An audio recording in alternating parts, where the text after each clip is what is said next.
taken the themes in the original show that they started to talk into and basically like lightly touched upon for a child audience.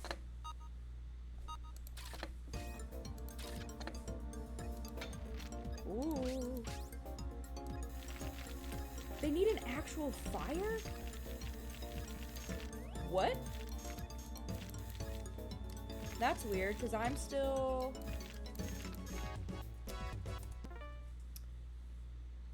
That's really weird. Are you still seeing things? Up. Up.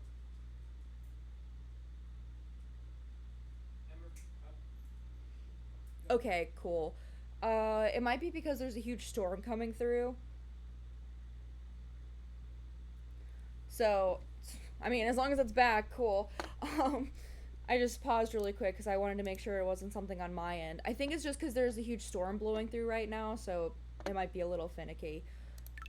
Sorry about that. Um,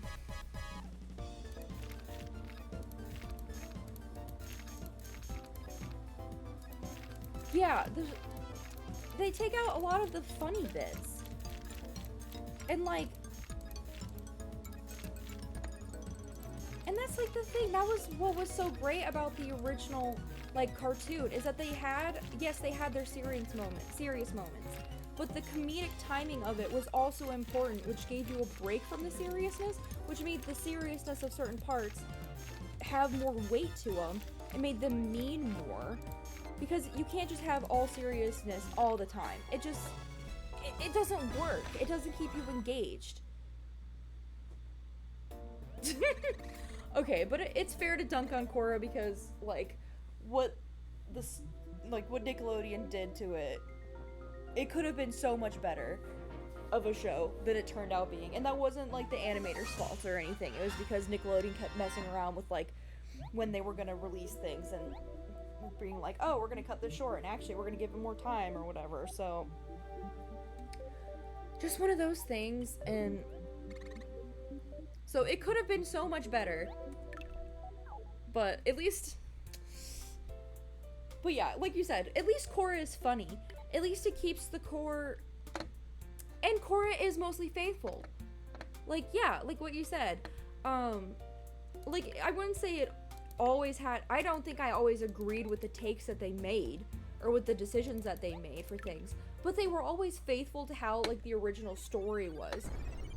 Like, at least, besides the storyline, of course, but like they were very faithful to like the world building, to how they set things up. I don't know if I liked the story very much in them.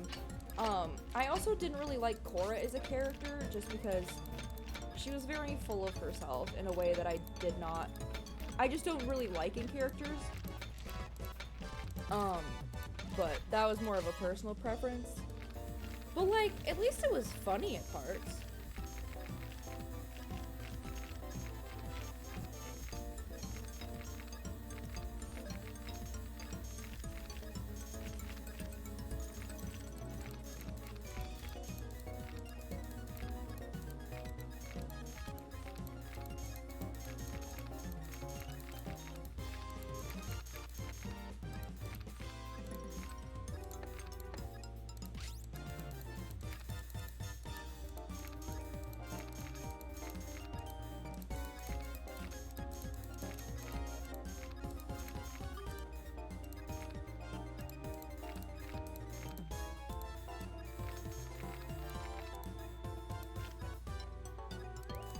Oh, yeah.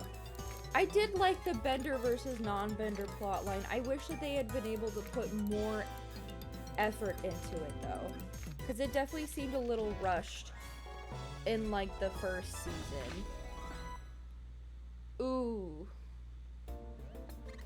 Yeah, it's like maybe switch the plot lines of season 1 and 2, because I did like the plot of the Bender versus non-Bender plotline. I just felt like it was a little rushed in the first season because they were trying to like tidy it all up, and I don't feel like it was finished by the time the season ended. You know what I mean? That might just be a personal thing, personal preference. But to me, it never felt finished.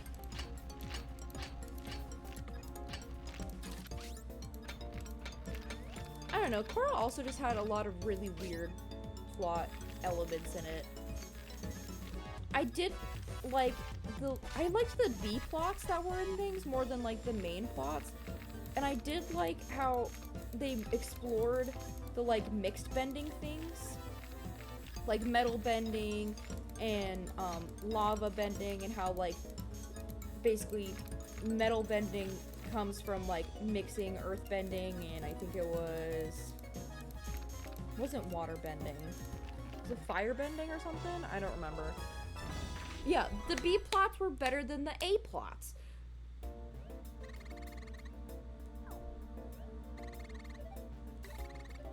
Cause like usually like I remember watching like the show mostly because I wanted to watch the B plots, especially the ones that involved Bolin, because they were hilarious and they were one of the main reasons I kept watching.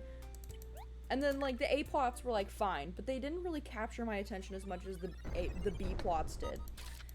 And I feel like Avatar, the original, did a much better job of having both A plots and B plots that were both captivating and also funny, while still being distinct enough to like carry you through an episode. A good time. I don't need a book. I don't know.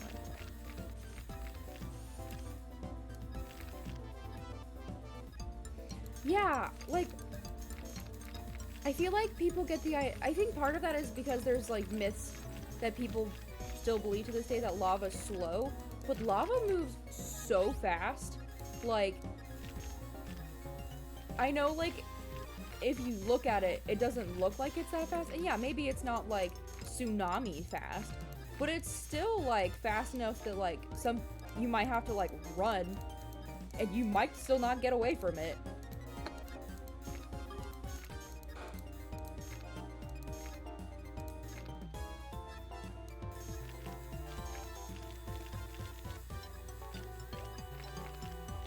Yeah.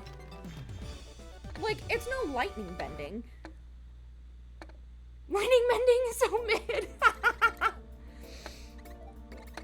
I always thought it was cool, like, effects-wise, but definitely, like, if I was a bender, I don't think I would want to do it, because there's so much that could go wrong. Yeah, it also takes 10 seconds to charge up, and then, like, if you do it wrong, you'll end up electrocuting yourself, and it just seems like a lot of issues to go down. I'd rather just stick with the regular bending at that point.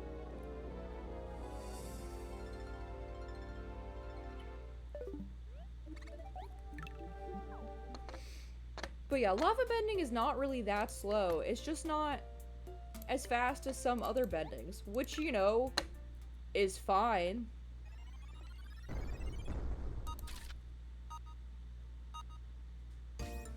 Oh yeah, like, ooh. Like, I can't do that. I have ADHD. At any given time, I'm focusing on like 8 things. So like, having to focus on one thing so you don't electrocute yourself sounds like actual torture. Like, it's not gonna happen, my dudes.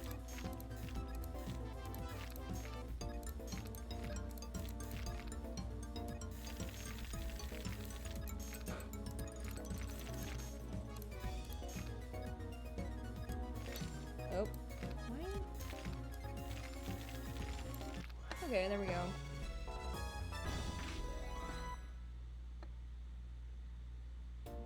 Yeah, it's true.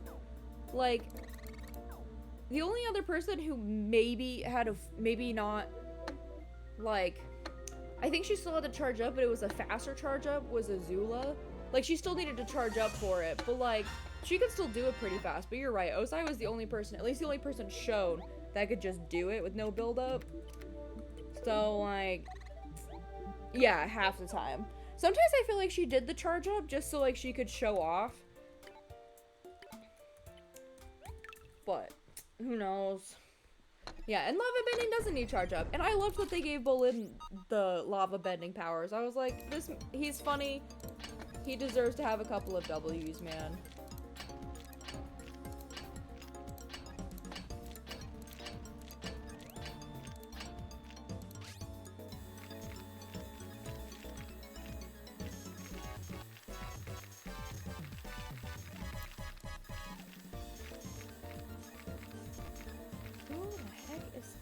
distracting me. That is so loud.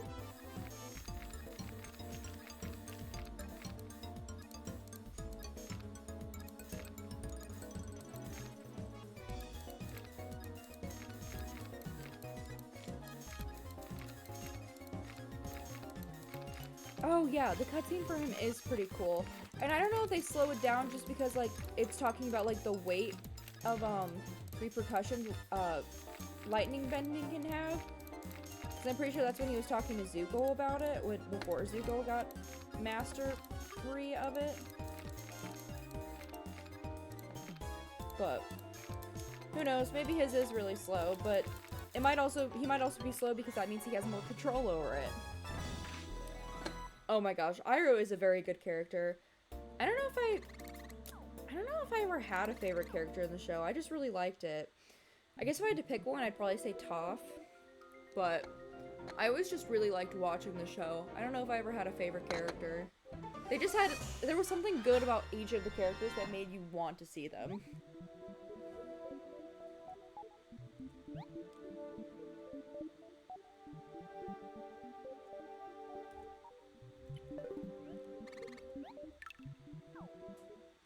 Yeah! He's one of the few people who has really cool powers, which is he can see into the spirit realm! Also, he's one of the few characters that, like, canonically goes to the spirit world when he dies. I don't know if other people do. He's the only person I can think of who, like, after he died, he was confirmed to be in the spirit realm. Yeah, and like, once metal bending becomes a thing, bullets are basically useless. It's probably why the cops start using why they start having cops that can use metal bending. So they can freaking use metal plates and stuff. I still don't believe that Toph would have become a police officer. She did not like rules very much. But that is just a personal thing.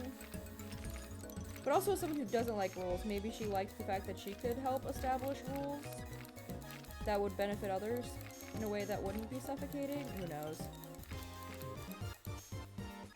I'll just use Glock bending! Oh yes, my Glock bending. Man, pre-Toph though, you could Glock bend. Maybe the reason that guns became a thing later is because of metal bending? Who knows?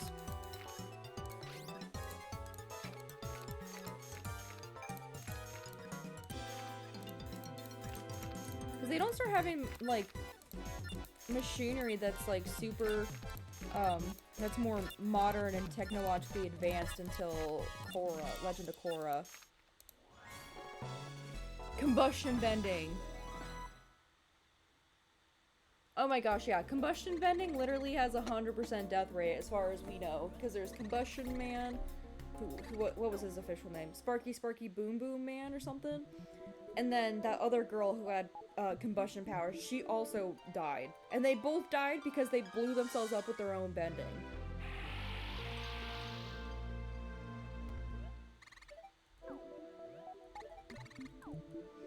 Yay! Sokka is a goat.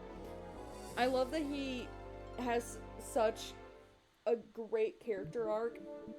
Not even just talking about, like, the initial first season where he, like, learns that his sexism is bad, but, like, also the fact that he learns to like, loosen up a little bit and be a little bit unserious. Because when he starts the show, he is a very overly serious person. And and, like, they do such a good job of, like, helping him overcome that people remember him as being the funny man. Like, show me a better glow-up than Sokka from Avatar. I'll wait. You cannot convince me that there's a better glow-up.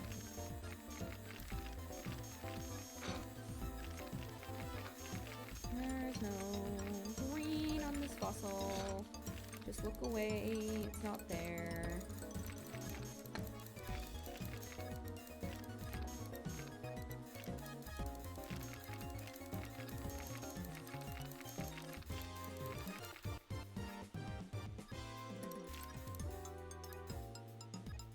He'd get so slanderized.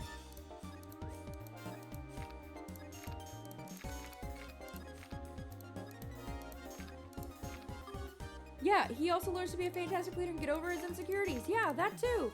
Which was also an important part of his glow-up arc. This man stays winning.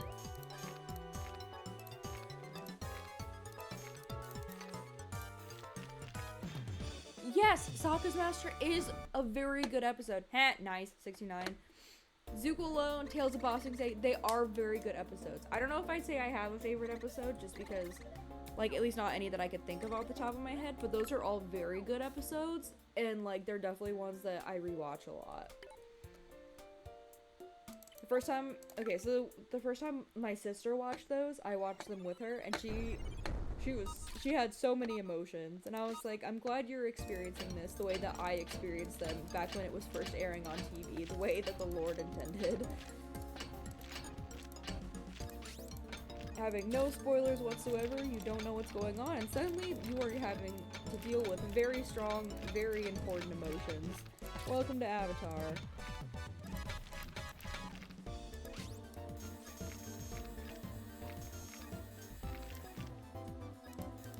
I do love that guy for the bending matches. I did think it was cool that, like, bending became, like, a sport in Legend of Korra, because I feel like that is something that if humans could do, I feel like it would become a sport. That does feel like something that would happen. So, I just thought it was funny that Korra, the Avatar, wanted to be a pro fighter. Like, she's already the Avatar, and she also wants to be, like, the equivalent of, like, a super well-known, like, an Olympic-level athlete, too. Like, pick a struggle bestie. Sometimes you just need a really good transatlantic accent. His VA wanted to, and I said yes. Well, what better way to get a transatlantic accent and one of your works than have a VA who wants to do one and can do one well. I don't remember who this was. Pelto. I will not be using him. He has arms. I literally have not been paying attention. I've just been cleaning and talking about Avatar.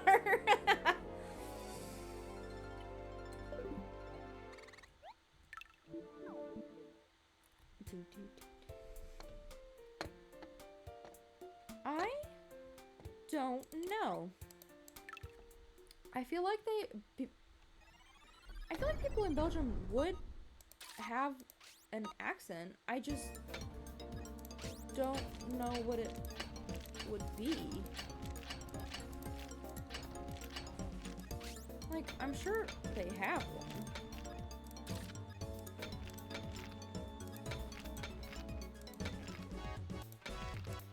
Yeah. It would be cool to give her that as for her character. I just don't know if she has one. That might be something worth looking into. Doing a little research.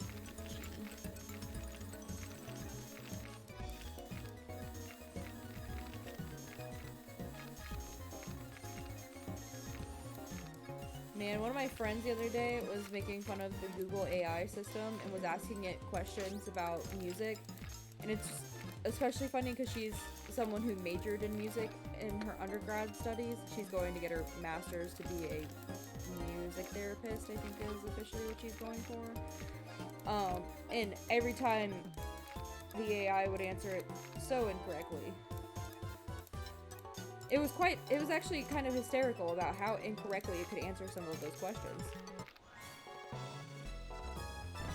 Amy is the oldest character at 216.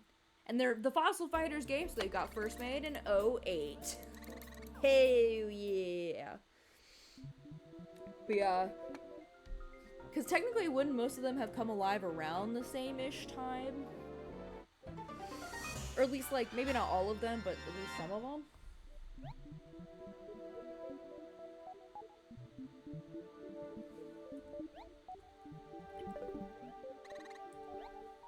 She was a 216-year-old and a 27-year-old. I mean, At that point, the ages are unrealistic, so I feel like as long as they're consenting adults and they know what they're doing. I have to use the little sheep's room, so I will be right back. I have to go pee. So just give me like 2 minutes.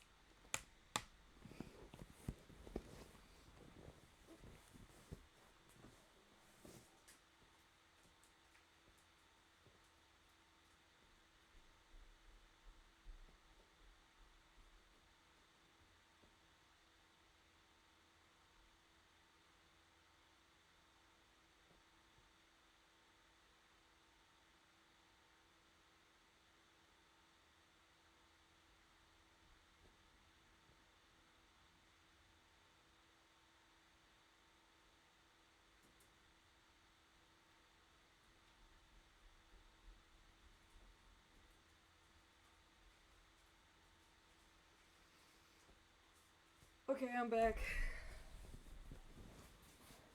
I used the bathroom lightning quick.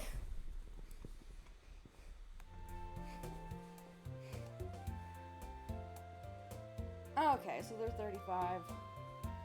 Well, that's not bad.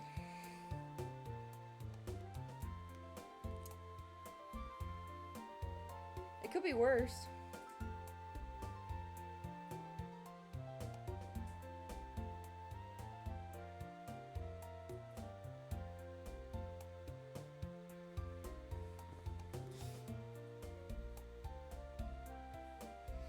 Alright, back to cleaning.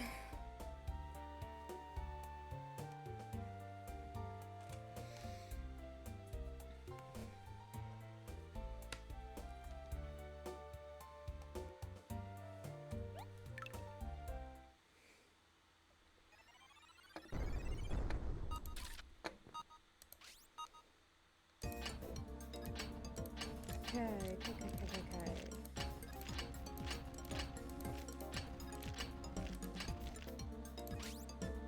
Flashlighty was the first one to make a move because Gamey could literally not see her as a girlfriend until she made a move.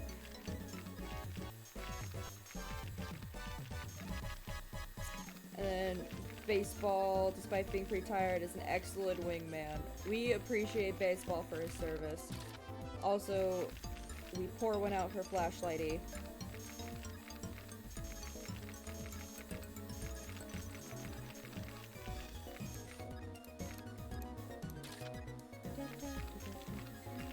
Okay, so I think I just have 2 jewel fossils, and then the Myosaurus legs.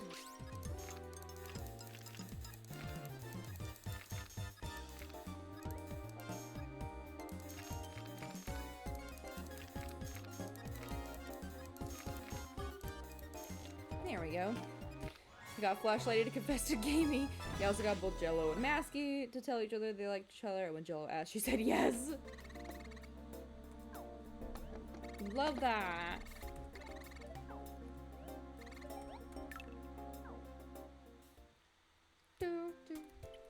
Alright, let's get all these Maya legs clean so we can get out of my stupid case. So I can stop staring at them.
Kai, we just had 2 gems.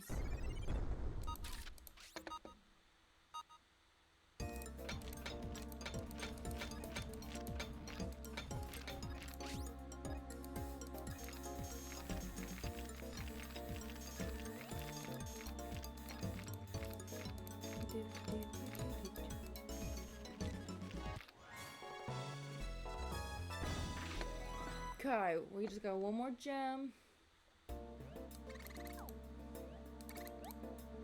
And I guess I just wander around until I figure out how to start the next story beat. Oh, right, I have to go see Rosie. Annoying ass. Hi.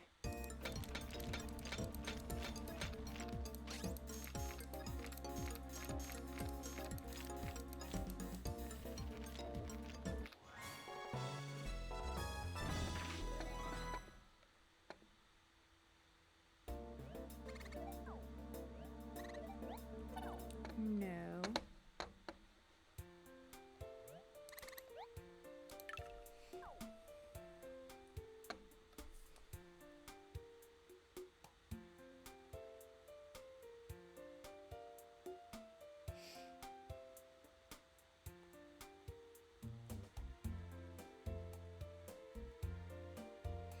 Alright, so we're gonna drop this off, this off, this off. Go ahead and drop that off. Drop it off. Clean these super well, make me proud. No, I don't have anything to clean.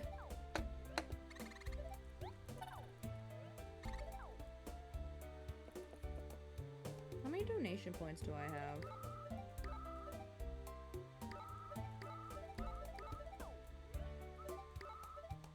Oh, I could start getting comps though. I'll just wait a little bit though.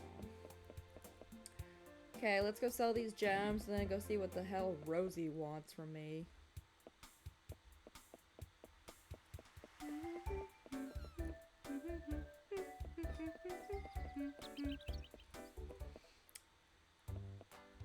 Ah, so you're both 18.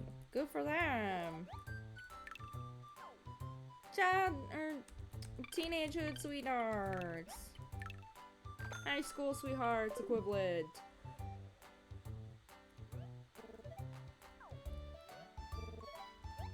Aww. They're both Halloween babies.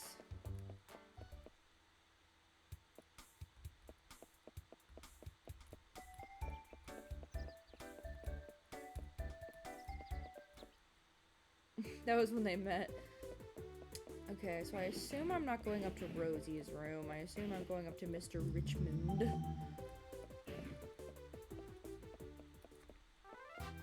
They both got together a few years before the show started. Marie, I can't ever thank you enough.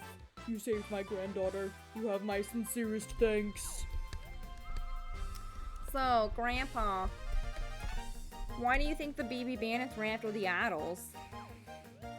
The investigators believe that they were hired for the job. Apparently a man and a woman offered them 10 billion G for 4 idols. Well, I have 3 of them.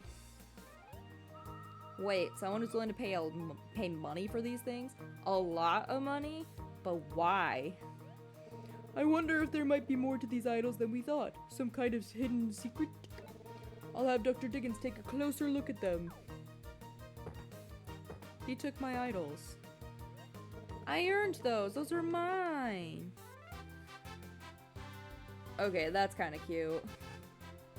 Rosie, I don't mind you entering boss battles, but don't do anything else to get yourself in trouble. Yes? Yes, sir, Grandpa. Marie, keep your eye on Rosie for me, would you? Marie, you should probably be going. The level of battles will start soon, and we need to get ready. Good luck.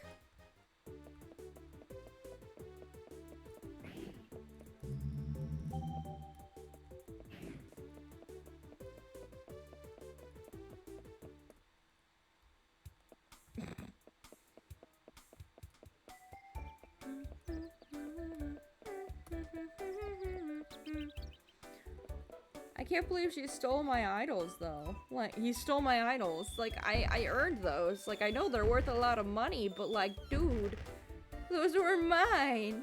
I earned them. Your attention please, level battles will begin shortly. All participating fighters will make their way to Paul Stadium for registration.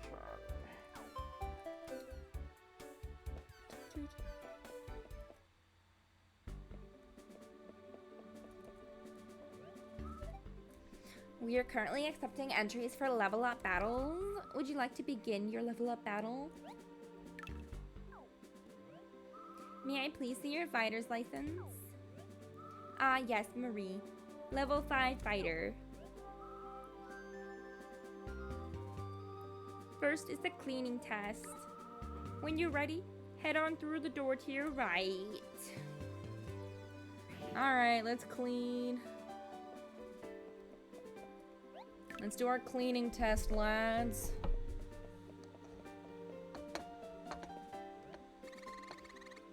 Deet, deet, deet. Time for your cleaning test, Veep. Of course, Cheesy 6. They're so tiny. You need at least 75 points to pass. Boop. Oh, pray for me. Let's begin. Veep. Let's hope that this one... Please? Okay.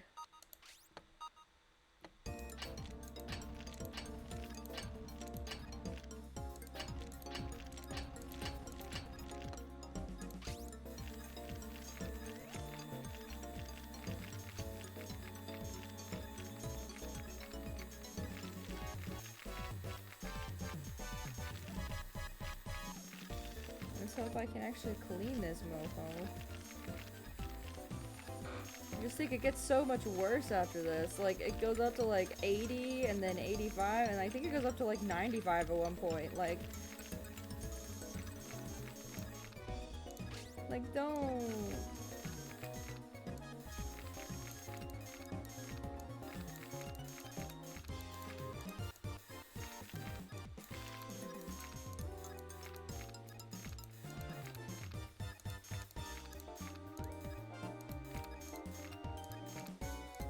Okay, I gotta clean.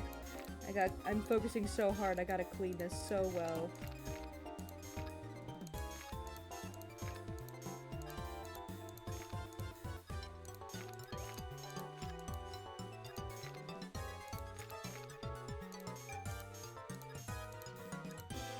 There we go. Nice everything from the cast of young adults. Yeah. Still 35 physically. That's the limit.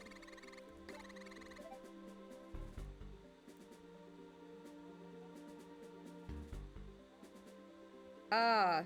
Oh yeah.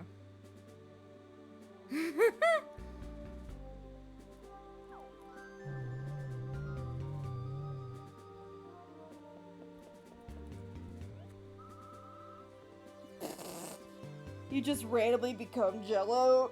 You get Jello-fied.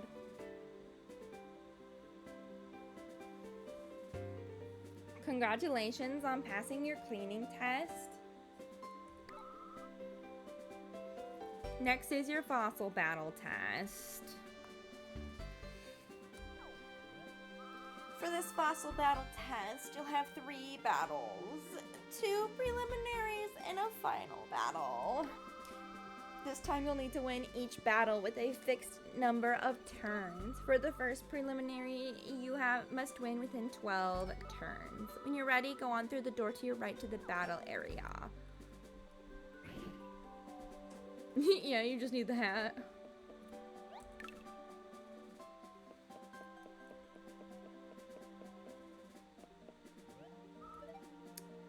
Hey, what do you think about this whole limited turn battle thing? Sounds rough, but I suppose we're both in the same boat. Good luck. Yeah, you're gonna need it. Do you see my fancy hat and my pickaxe? I am literally so much more baller than you. You should be weeping with shame to be seen in the same vicinity as me with how amazingly dripped out I am. Aw, that's a cute idea, though.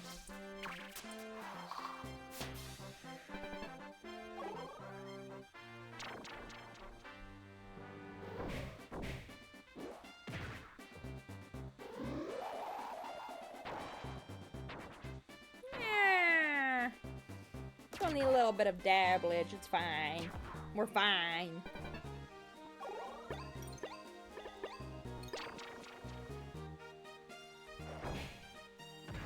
I hope it scares him. I hope he's scared for his life. He's not. He should be, though.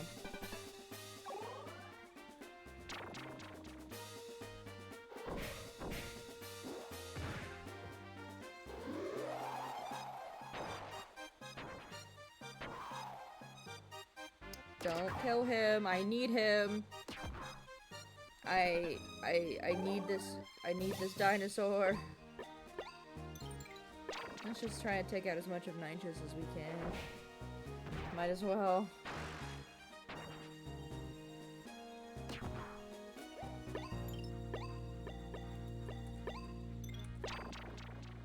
Oh, that's cool. You got a scoped rifle. I have a friend who lives in, I want to say Arizona, and he has a whole gun collection. And it's really interesting getting to look at it.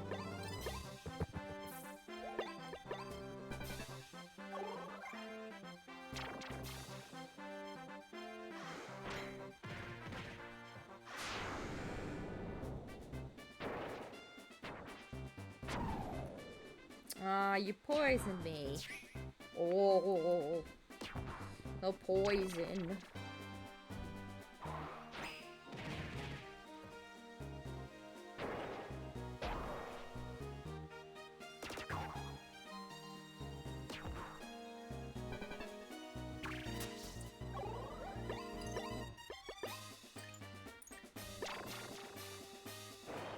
Okay. Awesome, Nick, awesome. Okay, he gets poisoned. Oh yeah! That might cause a little bit of an issue if your revolver is now no longer just a revolver.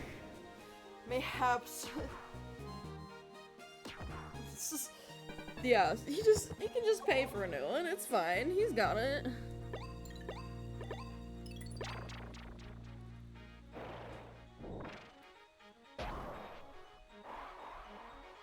Alright.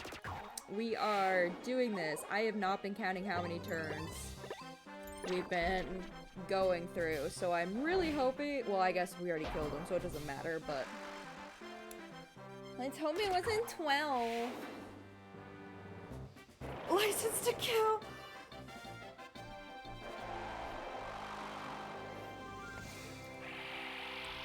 It's a surprise tool to help us later. Or I guess specifically help him later. I don't know about the rest of us bozos. I've been playing through a randomizer for Pokemon White, and it's pretty— actually it's pretty fun. I guess the turn thing just got to me. I kept feeling the turn limit closing in on me. Regardless of my issues, you've got talent. I expect big things from you. Thanks. I do not know that streamer. You have to win within a fixed number of turns. Like last time, that number is 12. When you're ready, go on through the door to your right to the battle area. Yeah, but I don't know who Neon is. I'm not very familiar with people in the streamer sphere, if I'm being completely honest. It's the mask lady. Well, hello, Sonny. Looks like you're turning into quite the falsifighter. But the wise old turtle will always outsmart the young fox. Time to battle, Sonny. Ah. I do not like that. But yeah, people being public nuisances are kind of the bane of my existence, honestly. Because, like, why do all of that when you could just leave people the fuck alone?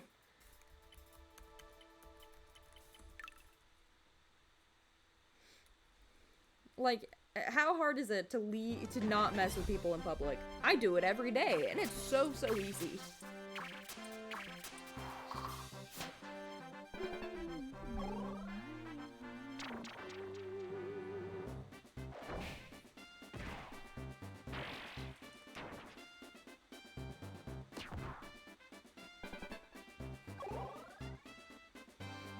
Alright, alright. Let's get this granny out of here. We gotta get her out of here. I'm gonna be honest, I'm super excited about Detective Pikachu. Like, there was a small amount of time where I was considering just playing more Detective Pikachu today, but like, I do also need to play through Fossil Fighters. And I don't want to like play so much of Detective Pikachu that I get myself like irritated with it. So it'll be a whole thing. But I am excited to start the next case because we haven't gotten around to starting the next case yet. So I'm excited for that. Neon sign. He goes and tries to full barrel into him. I lived. I lived, motherfucker. Not for long, you ain't.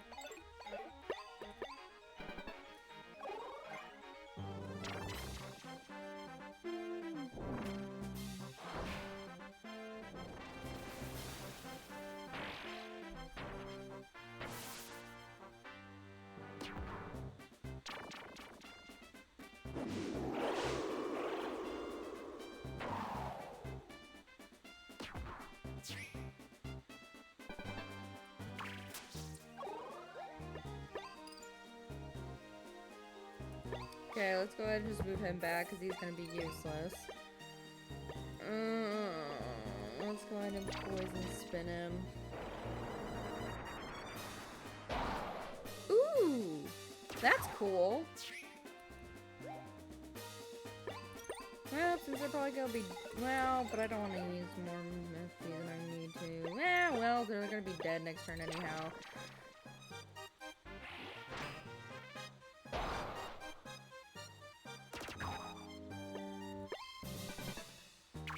Alright. Yeah, assumed he would. Man, M-Raptor! Poor M-Raptor, always being taken out first. It's not fair. The world ain't fair to you, my queen.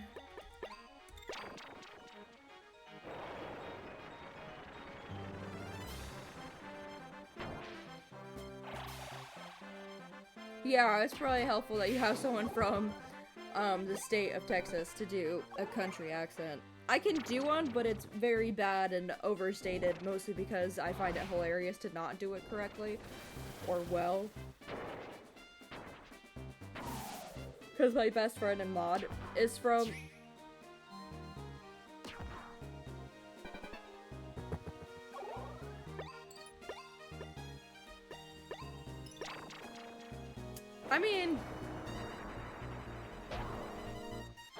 I mean, technically, yes, they are all males in the game, but also, I don't, respectfully, but I don't care.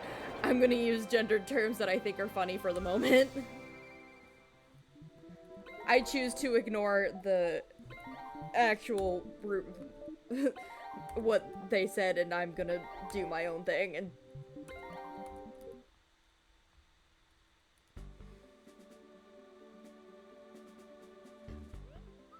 I can't believe it. I never lose.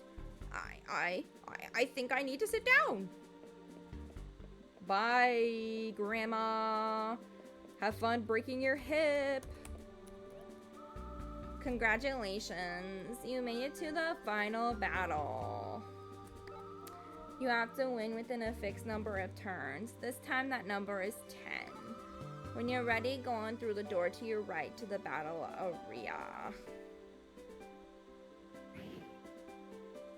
But yeah, I'm gonna use whatever gender terms I want to, because I think it's funny to mix and match, personally. Professor Diggins! Excellent, Marie! You made it to the final battle! Your success against the BB Bandits clearly wasn't a fluke! Ooh! Now I get to test you, Marie! I'm the one who will determine if you make level 6 or not. Ready, Marie, and let's see if you can beat me within the turn limit. Now let's fossil battle. Yeah, bomb-ass tacos from Mexican places are honestly what hit, though. Okay, so technically I should...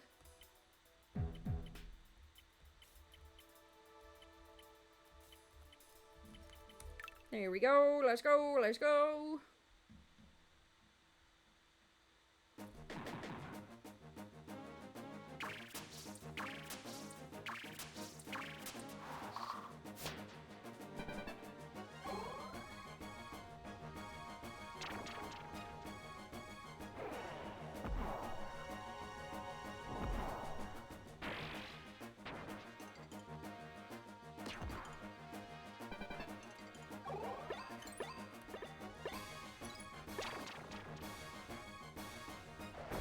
There we go. Take him out. Take him out.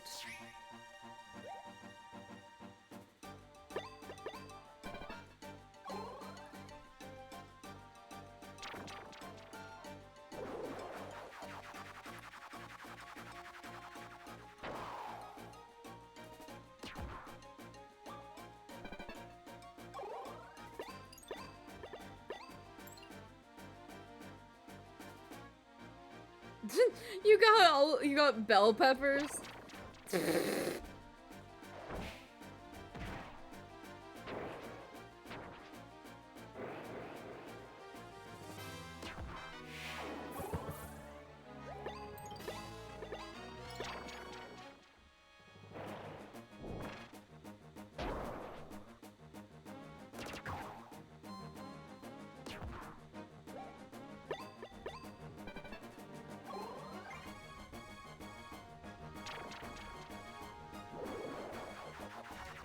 You hate bell pepper? Yeah, honestly, the texture thing would probably be...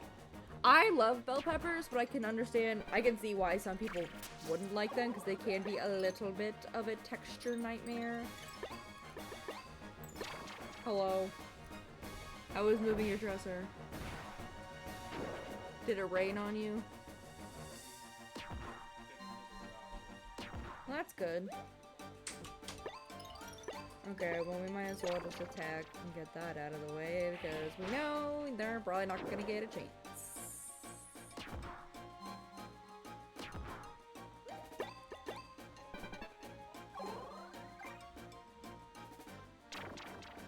Honestly, I personally disagree. I think a soft taco with hard pepper is good, but also I regularly eat soft tacos at home with bell peppers in them. So, I don't know, man. I just like being quirky.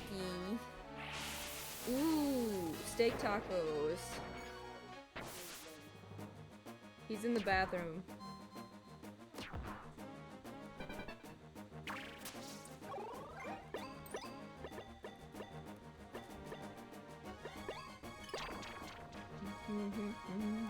We gotta take him out.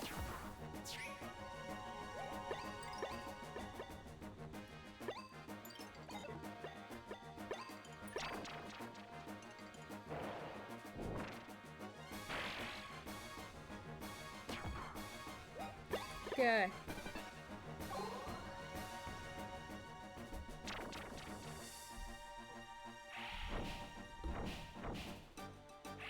Alright, this is taking so long because I'm not good at the battling portion as much as I thought I was. Okay. Let's just electro combo him.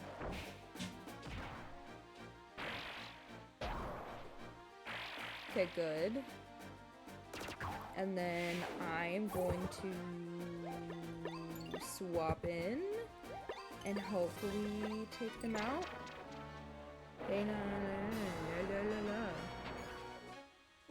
I, like every other person in the universe, has had not like us stuck in their head since it dropped.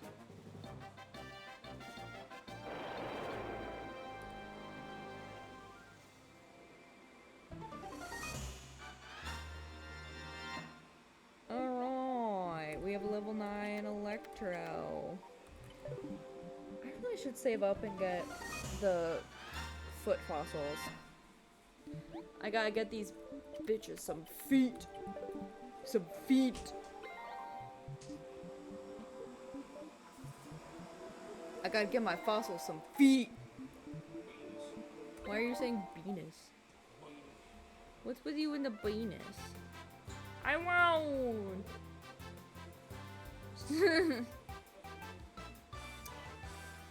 Honestly, I don't really like Taco Bell, and usually it causes digestive issues with me, but I also have a super sensitive stomach, so... Congratulations, Marie. Beating me is no mean feat, if I may say so. So I'm really impressed at how much progress you've made. You've obviously been busting your hump, digging and cleaning. It definitely shows. Again, great work, Marie. I'm extremely impressed. I hereby certify you, Marie, as a level 6 fighter. Ah, once in a while thing. Yeah, honestly, last time I went to Taco Bell was when I was dragged along with, like, my suite mates in college. And I think I got a regular, like, cheese quesadilla or something. Like, I really don't care. Yeah, because Kamsa was actually a really good Vivasaur. I really should try and work on getting his fossils. Keep on digging. Just keep on digging, hear me? Dig, dig, and dig some more. Go get him, Marie.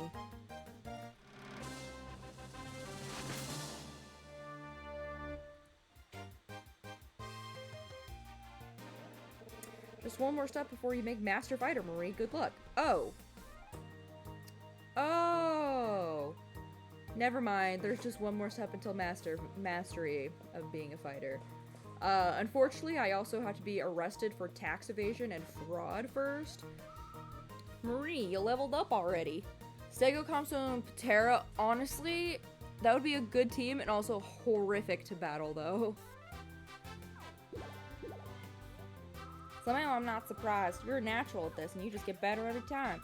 I'm getting ready for my final battle, but the first two are already hard enough. Level 6 has never seemed so far away. But I still can't get over Captain Bulwark being the BB boss. And those idols, I so want to know the story behind them. Dot dot dot.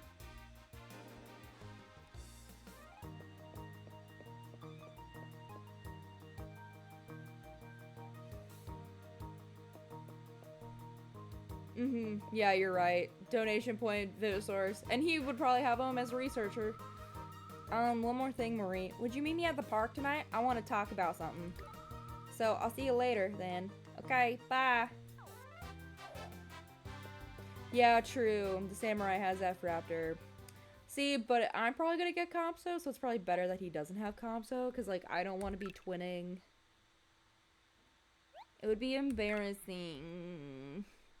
It's like if you wear the same outfit as your co-worker.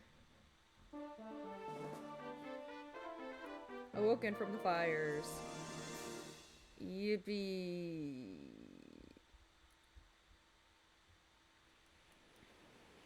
And we go to the park because Rosie invited us here.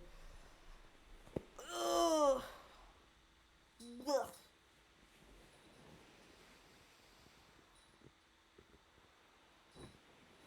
Alright.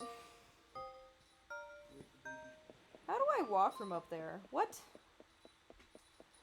Oh, there's nothing actually wrong with wearing the same thing as a coworker. I'm just making fun. Are you having fun? What? Are you having fun? Yeah. Thanks for coming, Marie. Yeah, like how does he go from there? Like there's no does he just climb through the bushes? I'm having so much fun playing the new game. Cool. Can you wait until after stream to talk to me about it? I'm not talking about it. Okay. Cause that counts as talking about it. Well, the reason I asked you to meet me here, Marie, is because I wanted to properly thank you. I don't know, I guess he just apparated through the freaking wall or something. He just no-clipped through it or something. He just pretended it wasn't there.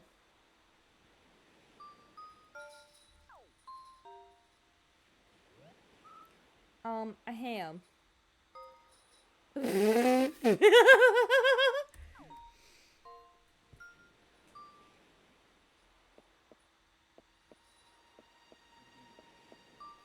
Girl, just come out and say it so I can reject you faster. I'm sorry. Thank you for coming to save me from the BB bandits today. I was trying to sound tough like I wasn't scared, but I was. I was more scared than I've ever been. When you showed up, I was so relieved to see you, Marie. I just can't even say. Wait, why is there a fence behind her? Are we, is the fence just like rotating? Where are we? Really, thank you. Thank you so much. Go away. You don't know. Go away. Leave me alone. It's funny when I think about it, Marie. You've helped me so many times now. I don't want a partner that I have to help out of trouble all the time. I'm sorry. I already have so many issues. You helped me get my dino medals back when they were taken. You worked hard to help me when I had that annoying spell cast on me. And just when I thought I was gonna get eaten by those danger sharks, you saved me, Marie.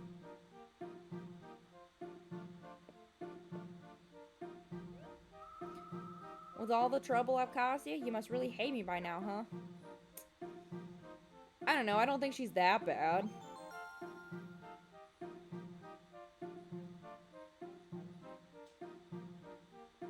He wanted to, though. I don't hate her that much, though. Okay, as a person, I would not say that I hate her to her face. Like, I can't say I hate her to her face. I'm sorry, I can't. I can't. I can't be mean to her. I can make jokes about it, but I don't actually want her dead. Then do it on your own time, bestie. I can't say, I'm a person who cannot say I hate someone to their face, man. Really? Honestly, you don't hate me? I'm so relieved. I was sure that you hated my guts. I don't know what I would have done if you hated me, Marie. But wait, if you don't hate me after all I put you through. No, I don't think you're joking about that is the thing. I really don't. See? No, don't get it twisted. Marie, you like me a little bit, don't you? Oh. No. But that's so great. I like you too, Marie. Hee tee hee. I'm just joking. Come on, have a sense of humor. Oh, great. Just because I don't hate you doesn't mean I want to marry you. Sorry. Those are mutually exclusive ideas.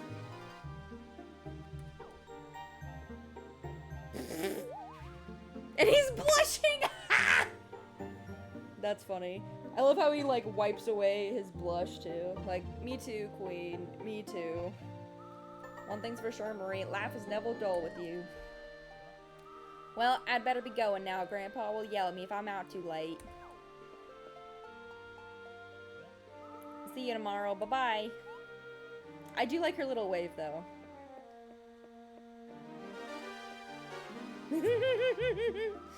Yeah, I feel neutral. Jay hates you, just so you know.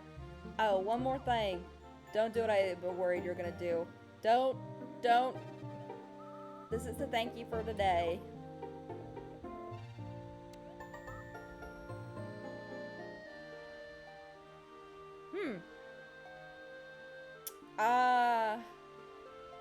I think I need to throw my whole computer in the trash can now, actually. That is not what I wanted. Maybe I should have said I hated her. If that's what she was gonna do and I said I didn't. Good night, Marie. True. We do love Todd. We're now level 6 fighter. Look at me. Another nice day today. Today's Sword Tribute. BB Boss revealed. Captain Bulwart. Maria successfully rescued Rosie Richmond, who had been kidnapped by the BB Bandits. The last time I saved was a while ago. So I would have to redo an hour and 40 minutes of playtime, and I'm gonna be honest, this ain't worth that. He is a very sarcastic character. We do love and appreciate that about him. Most surprisingly, however, was that the leader of the BB Bandits turned out to be Captain Bulwart. Who would have thought that the BB boss would be our very own chief of police? I mean, I'm not surprised. It's pretty worth it. I'm kind of curious though, like, 1 second. Why is it? I'm honestly, I'm curious about full resetting. See, I wouldn't full reset for that. I would just be a little uncomfortable and then live with that, because I am a pushover sometimes. 1 second, I'm gonna look up what happens when you say no, because I'm genuinely curious, or when you say that yes, you hate her. If it would load, please.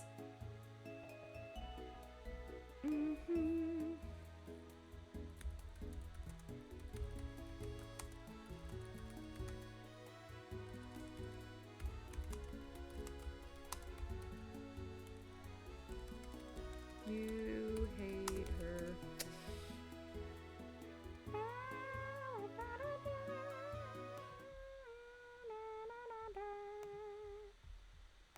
Turn that off for a second. Sure, Firefox audio is on. I don't know if this will fully work. I think this is the Do You Hate Rosie scene I've been waiting for.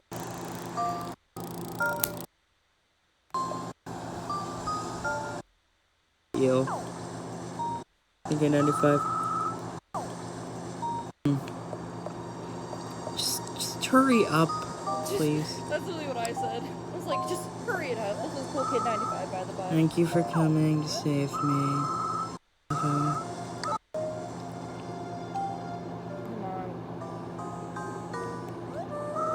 Come on. Funny, help me.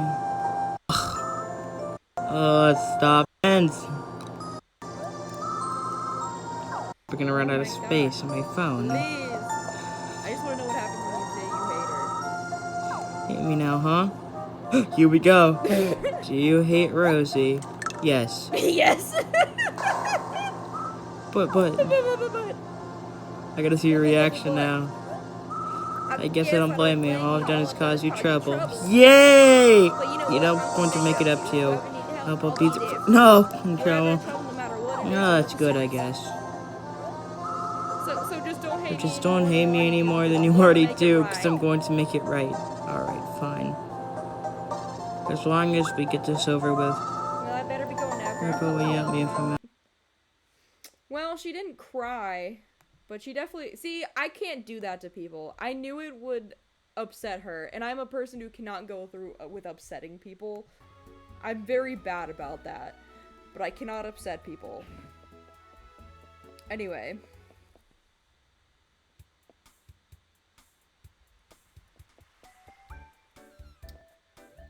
I hate the way that you walk. I hate the way that you talk. I hate the way that you dress.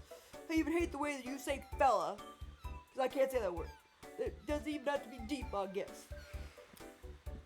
We don't say the N-word around these parts, but you get it. Hey, you. I heard you made level 6. Congrats, I guess. Sorry if I don't seem happy for you, but it's just a bummer you'll never make Master Fighter, that's all. Yeah, your career's about to run into a brick wall called Sourhead. Sourhead's the last level master, a mysterious masked fighter who never ever loses. Ever. Ever. Yes, I've listened to all of the Kendrick disses. I cannot say I can quote all of them, but yes. I have been keeping up to date with the Kendrick versus Drake bullshit. And so far, it seems that Kendrick is, as far as I know, Kendrick is the winner of the rap diss battle. Because Drake's most recent fight back was basically a no, which is not great, to say the least. Roar. That voice.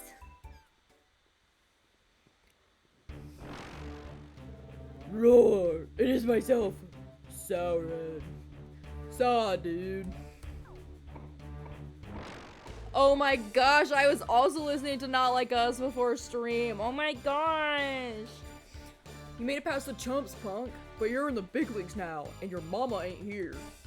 When I get you in the Fossil Stadium, my Vivasaurs will teach you new ways and places to feel pain. I'll steamroll you like a bulldozer. Roar. Damn, okay. Wow, he's totally gonna steam doze you. Sourhead is so awesome.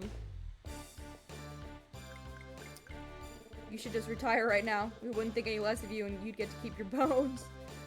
Mama didn't raise no coward. So, I'm not gonna be doing that. Marie.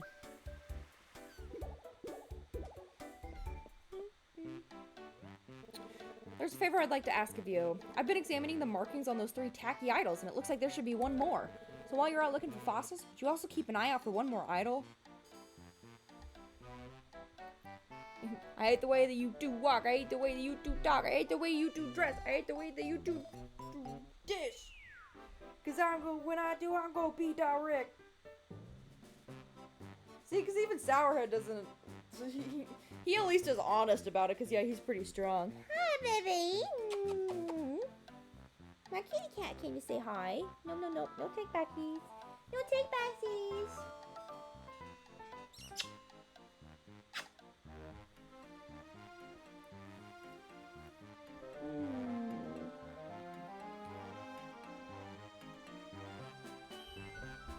There you go, baby.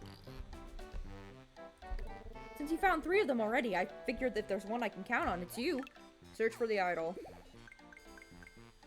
Yeah, he's super chill. Like, you would think with how much fame he has, he would be, like, a super huge douchebag. But nah, he might be a little full of himself. But, like, with how much prestige and power he has, I would be too.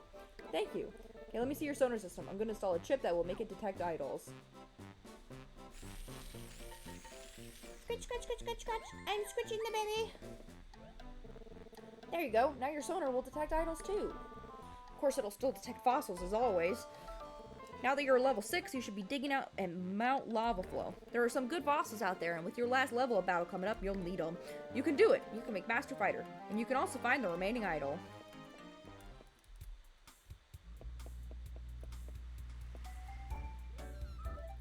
Maria, I have something important to tell you. I just received word from the police station that the BB Bandits have escaped from jail. Yeah, 100%. He's just like, he's not trying to like put you down so that you don't think you can beat him. It's more just like a way, it's the similar way that sometimes like siblings will go out of their way to like say something to like diss you so that it'll fill you with spite so you actually do it. It's supposed to inspire you to do better. So please be careful out there. Where were you planning on to visit this time? Ah, that's how they got that. They escaped from jail. That's not good. Excuse me. I should check. Are there places that there are definitely places I need.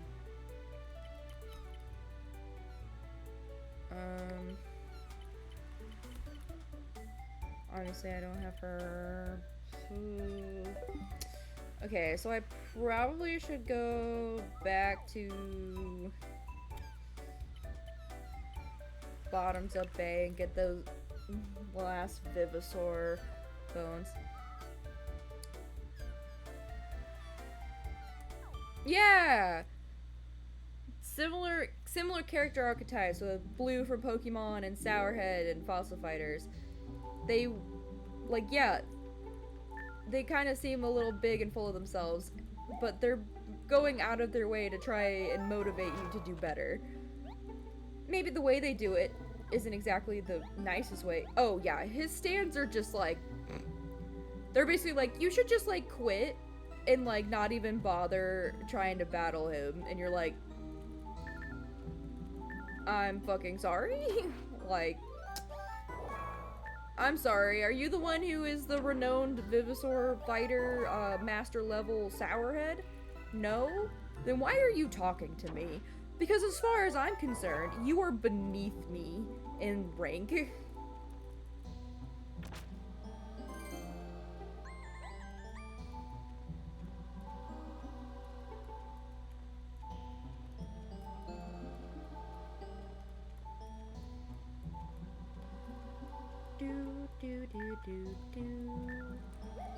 I don't seem to be finding any new ones. These are all old fossils.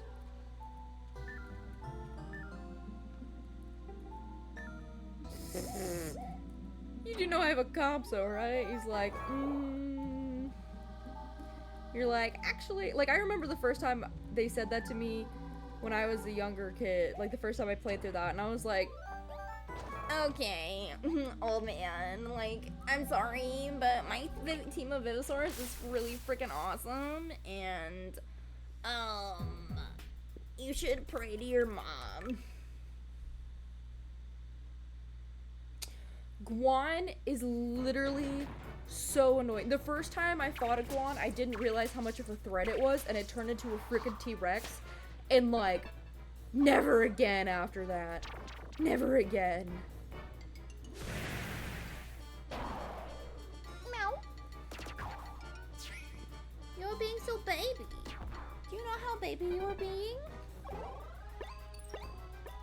But yeah, I did not know to target Guan at first, and a big mistake, because holy crap.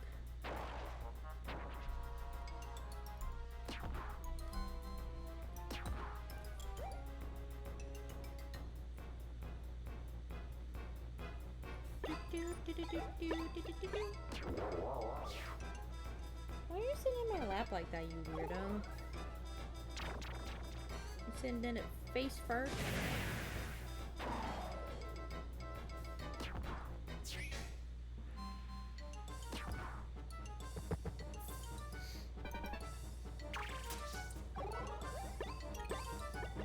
Alright. Let's get down to business. Killing these dinosaurs, eh? Guan, Compso, and S-Raptor? Bro. He's already dead. Why are you killing him more? Thank you for following up on that.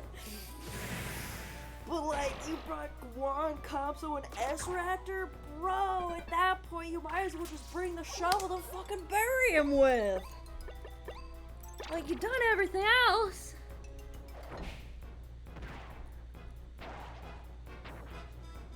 I can't not, it's in my DNA. Valid. Once you hear a song, if you hear the first part of a song lyric like that, you just have to finish it up. Like, you gotta.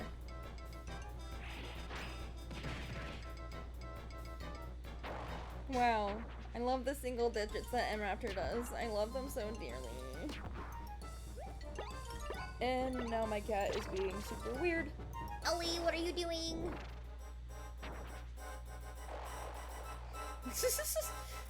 Yelling it into your house.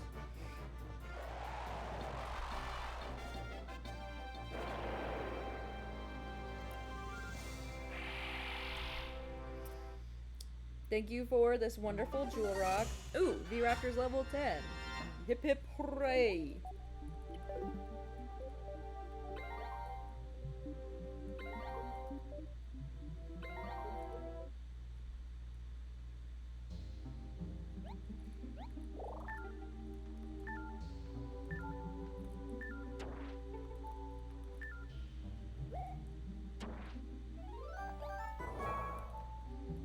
Goodness, where are all the dinosaurs that where's all the fossils I don't have? Because I know there's a couple. Yeah! And like the fact that there's not a song after that scene, I don't think. Unless I'm wrong and there is one. But like as far as I remember, Girl with Burning Floor is where after it sharply cuts off is when it turns from like a happy musical like Disney movie to like, you know, a more serious tonal. It's like a super huge tonal shift in the movie. There's music but no songs. That's what it was. I couldn't remember if it was no music at all or if it was just no like songs. It was no songs. But like the tonal shift from being like a musical Disney movie to just having music but no songs. Little baby me ate that shit up, man.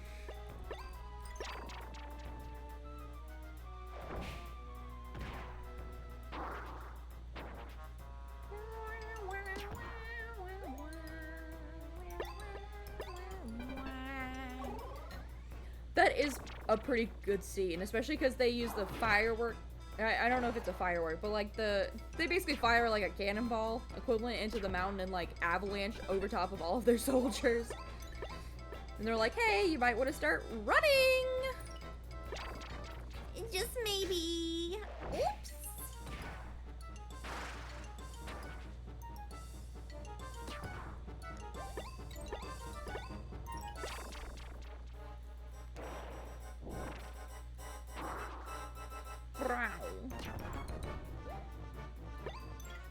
Nah, it's probably not gonna kill him anyway. Anyway, let's just go.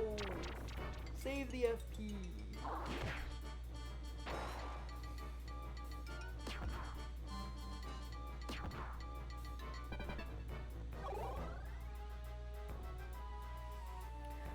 Yeah, because they're not in like the official Disney princess lineup, and I don't remember why they're like separate.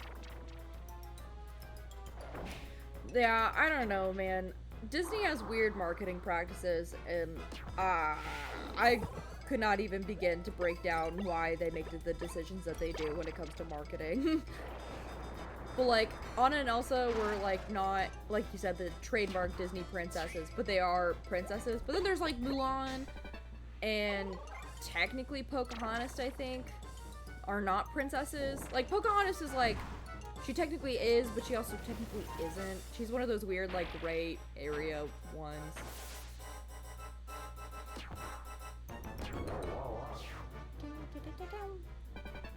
Wow, wow, wow, wow, wow, wow, wow, wow. Oop.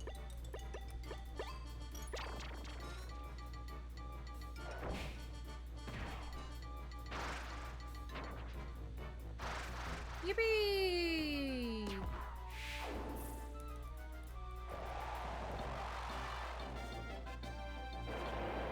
Yeah, you can't count Mulan too. Yeah, because like the official Disney princesses line was made in 2000. Mulan 2 came in 2004. It was like a whole thing.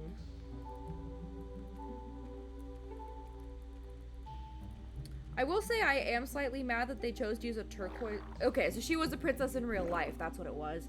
Because like she wasn't in the movie, but like I don't.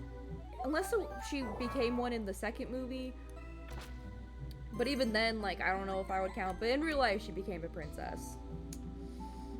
All of those fun little factoid things that are hard to keep straight. Especially when you haven't watched the movie in what feels like forever.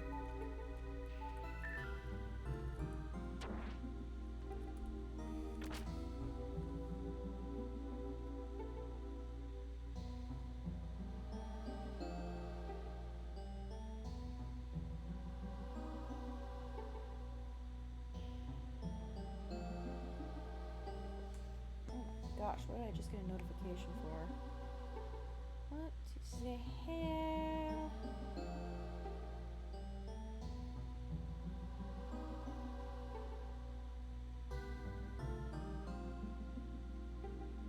What? I'm almost positive there's a second Pocahontas movie. I very distinctly remember there being a second one. Unless I just hallucinated a whole ass second Pocahontas movie. Now I gotta look this up. 1 second.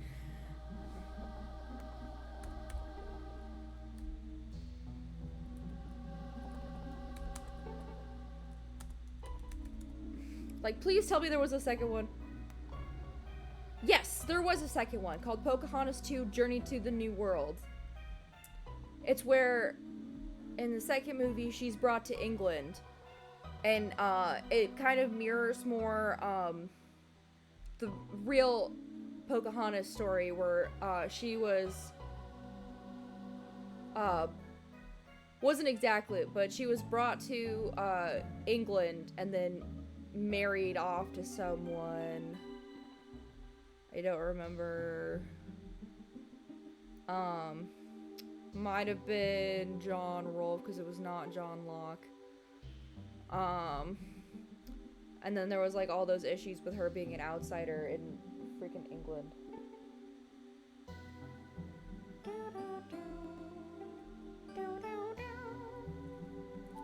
But yes, there was in fact a second Pocahontas movie. I did not make that up.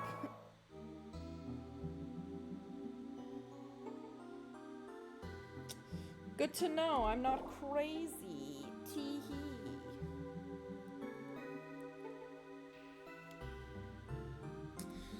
Okay.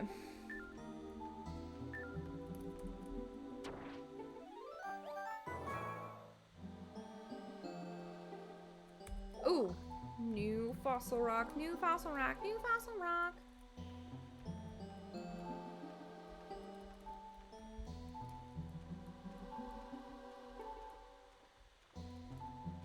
There we go.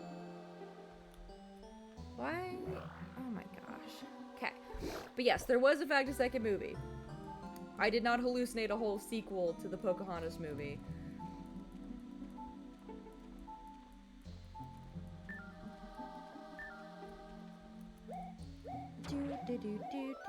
Oh, we got a jewel rock. Nice.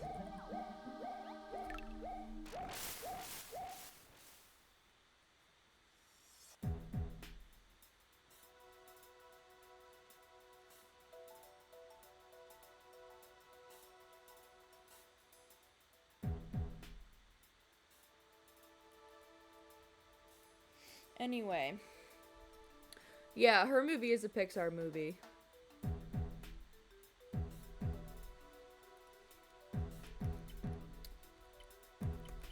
Yeah, it's just it's just weird. I don't know what Disney is ever doing, man. I don't know. I watch the occasional movie from Disney, and most of the time it's older movies because I haven't really been impressed with their newer stuff. And then I don't know, man. After watching like getting the Detective Pikachu movie and the first two Sonic movies, it's like it's hard to top that. Those plus the first like 2 or 3 Shrek movies are like peak media. It's very hard to top those for me. Yeah, Lilo and Stitch is also a pretty good movie, which is also like I would classify it as an older movie if you're comparing it to the stuff that's coming out now. Like, I liked the Frozen movies, and those are probably the most... Well, I guess Zootopia is also a modern movie. But, like, there's not been a lot of more modern Disney movies that have been coming out that I can say with full confidence that I genuinely enjoyed. Yeah, Lilo and Stitch was made in the 2000s, so it's technically, like, an older Disney movie. Like, you know, wish I wasn't super impressed by just, like, I don't know, it just feels like they're becoming a really formulaic when it comes to Disney movies, which isn't a problem, but I'm meaning, like, post-2000, like, 15 at, like, the earliest. Especially because they started doing all of those, like, remakes that they were making of their franchises, and it just feels like they're trying to rely on stuff that's worked well in the past. Oh, I wasn't saying modern Disney. I was saying, like, specifically the newest stuff that was coming out. I wasn't trying to say that, like, oh, modern Disney isn't good. I'm just saying that, like, the stuff that has been coming out most recently, so within the past decade, I have not been super impressed with on a whole. Especially when they started doing all of the, like, the live action remake stuff. Because I'm not a big fan of live action stuff in general, and then the live actions were all very not great compared to their originals. So there's that whole thing, but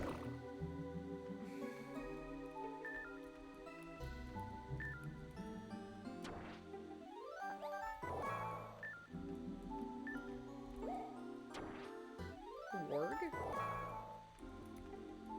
But yeah. I'm not saying modern Disney is bad. I'm just saying that the most recent stuff, especially, for example, like, the most recent live action movies, like the Cruella movie, the remake of, The Lion King, that's a live action now, the remake of what, Beauty and the Beast and stuff. Those movies that have been coming out, I have not been impressed by. And I feel like Disney has been relying too much on a formulaic way of making movies, because they were remaking a bunch of movies, so they got used to having plot beats that were already established and just like basically remaking them. And so I feel like they're having a hard time moving away from that. And I also think that they have gotten very comfortable with having characters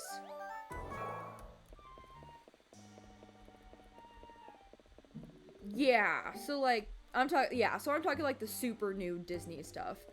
So like all the like modern Disney stuff is fine. The Disney Renaissance is fine. I can't say I've watched a lot of the old Disney stuff, so I don't really have an opinion on that. But I'm mostly talking about like the super new Disney stuff.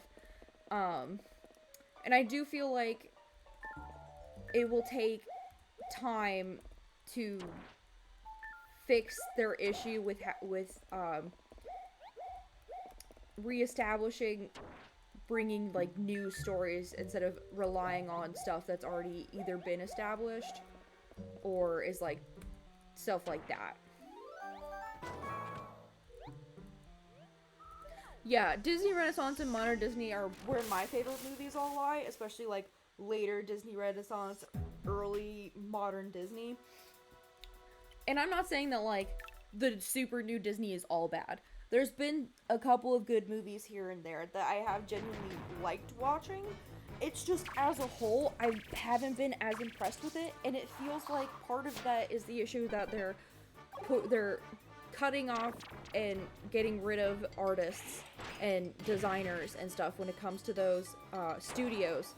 Two, I feel like the reliance on 3D animation kind of limits them in what the stories that they're able to tell. And I feel like there's just so much that they could do with bringing back 2D animation, because I feel like they had really good stuff with the 2D animation stuff. But I digress.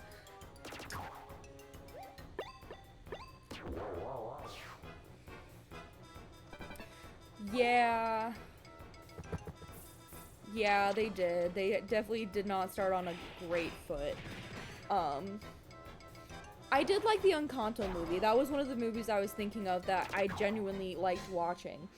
It's just like, I feel like part of my issue with the super new Disney stuff is that half the time they are missing the mark on why old Disney movies are so beloved. And they're basically trying to recreate those movies without having a new idea or a new type of character or a new thing to say about what it is that they're creating. I think that's my biggest issue. Encanto was good, but I don't... Yeah, the rest, yeah. So, it's definitely a mixed bag right now, and... You know, that's why I've been mostly watching movies that are from other studios, just because they're bringing new ideas and new things that I'm like wanting to see. So like Detective Pikachu was made by, I want to say, Sony, and then, you know, the Sonic movies were also made by, I also want to say Sony, but that might not be right. But I feel like smaller studios right now, like, because Disney seems to be falling so flat on its face with its ability to write things well in a way that people actually want to watch that are not like small children, it's making it so like other studios are having a chance to tell the stories that they want to tell. That's what it was. DreamWorks, yeah. DreamWorks is totally, you know, teabagging Disney right now. Like, no contest, they're doing so good. And honestly, DreamWorks has always been a pretty good animation studio despite being smaller. And, you know, all of that good stuff. So, because, like, I can't even say that, because none of my top 3 movies are even a Disney movie at this point, because it's Shrek. Yeah, it's Shrek, the Sonic movie, and then Detective Pikachu. And none of those are Disney movies, which I think says a lot about, you know, how I think Disney is doing right now. Which is, I will say, personal conjecture. It is a personal opinion. And people are allowed to disagree with that. But that's just, like, kind of how I've been seeing. And even, like, my siblings haven't been wanting to watch many of the Disney movies. The Mario movie was pretty good. I don't remember what studio made that. Was that one also a DreamWorks movie? I can't remember. But that one was a pretty good movie. It was definitely... It was nice. It was fun. I had a good time watching it. And while it has a lot of references in it to Mario games that kind of... Was it Sony? Hi! Welcome to the chat. And also thank you for following if you just did. Thank you, Melancholy Rogue, for following. Yeah, so we're just talking about movies right now while I collect more fossils to finish out all of the guys I can get right now. But... you know, I'm just talking about my favorite movies right now, but I really liked the Mario movie. Yeah, I don't know what studio made them, because I was thinking Sony, but it might be DreamWorks? Because I don't know. I'm not very good at remembering details like that. I can look that up real quick, though, while this is going on. Who made the Mario movie?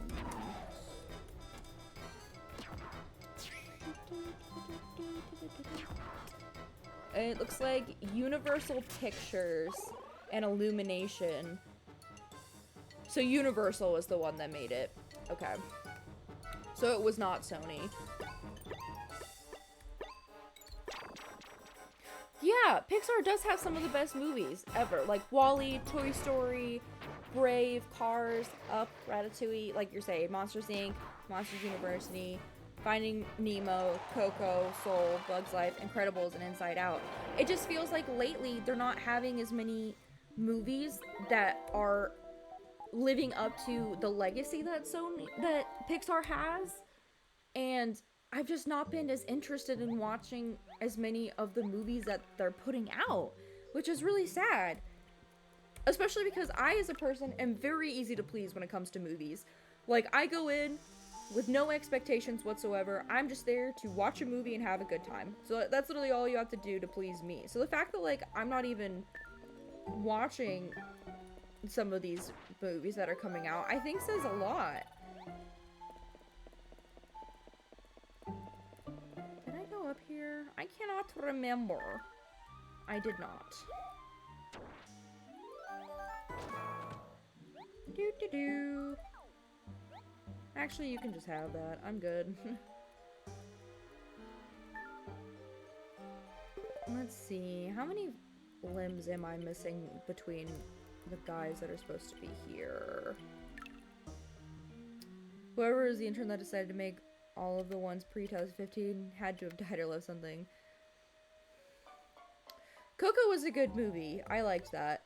It just feels like they're more focused on, like, making products than they are on making something that people want to enjoy. Which is, for better or worse, what seems to be the decision that they made. And it seems to be, over time, making the product that they're getting out worse. Oh.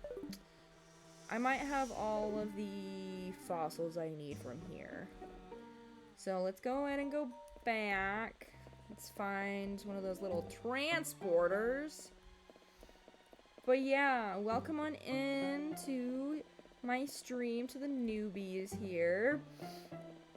We just kind of chill out. A lot of times we talk about stuff like movies and stuff that doesn't have to do with the stream. Like, aside from those, the new ones aren't really as emotional as the rest of them. That's what I've been feeling! Like, But yeah, so we talk about movies. Jay sometimes will talk about the animation stuff he's working on. The person who saved Toy Story 2 was laid off? What is this world coming to at this point? See, like, that I think is also another big issue that companies in particular have been having is that there's been a lot more layoffs that have been happening. And so there's not as many animators, so there's more crunch time. And with more crunch time means that there's less quality products, just because, like, if you have less people to make more things in less time, they're just not going to be as good of quality.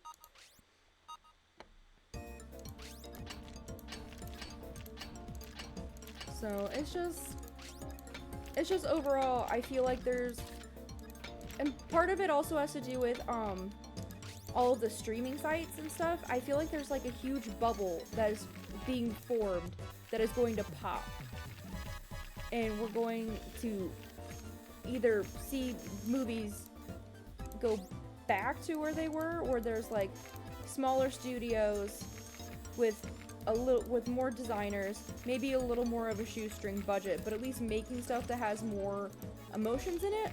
Or like, who knows what will happen, because I just feel like we're on the precipice of a really huge change in the industry, and I'm not sure yet if it'll be a change for the better or the worse overall.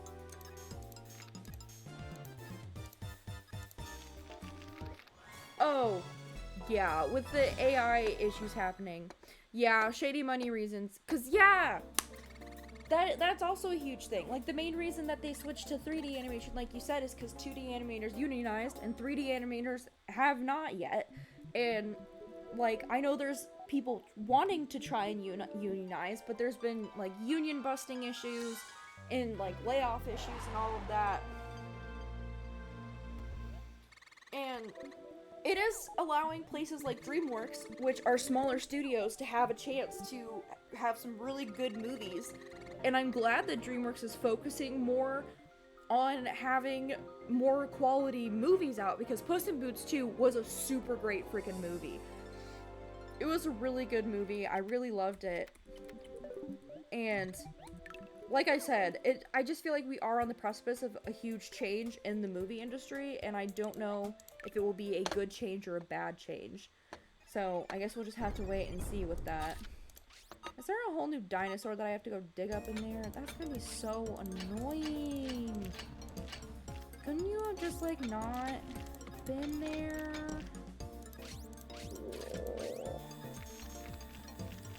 But yeah, so we just kind of chill. We can talk about stuff like movies. I know we're also doing a couple other games that have a little more, like, constant plot than this one. This one is a little more laid-back game, just because there's a lot of interim between plot points with, like, cleaning and fossil battling. I guess I technically could skip most of it, but, like, the cleaning is kind of fun. It's a fun part of the game. So obviously I won't be skipping that. But we do also we're in the middle of playing Detective Pikachu, so right now that is our Sunday and Tuesday night stream stuff. And so you can come help me play detective and figure out who done it with the cases, because it's been really interesting so far. Especially because I have never played Detective Pikachu Returns before. I played the first game, but the first game doesn't seem to be having... I mean, like, obviously the second game is its own thing. I am, if you mean for 100% for this run by trying to get all of the fossils, yes. I'm at least going to attempt to. We'll see if I'm able to, because I'm on a mouse and keyboard for this game. That's just the way I've been able to get it to work. So the hope is I'm going to be able to get all of the fossils. But if not, then we'll have to go from there. But yeah, so we also just got to where we were introduced to, what's his name? The sour sore guy, whatever his name is.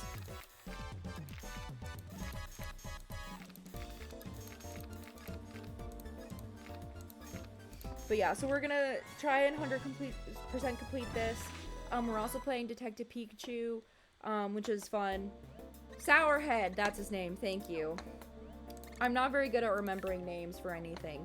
And then after I complete this, I'm planning to also do 100% complete through of Fossil Fighters Champions. And then, if I'm able to get my hands on a copy, we might do we might play a little bit of Fossil Fighters Frontiers, more to make fun of it, just because it's Fossil Fighters Frontiers.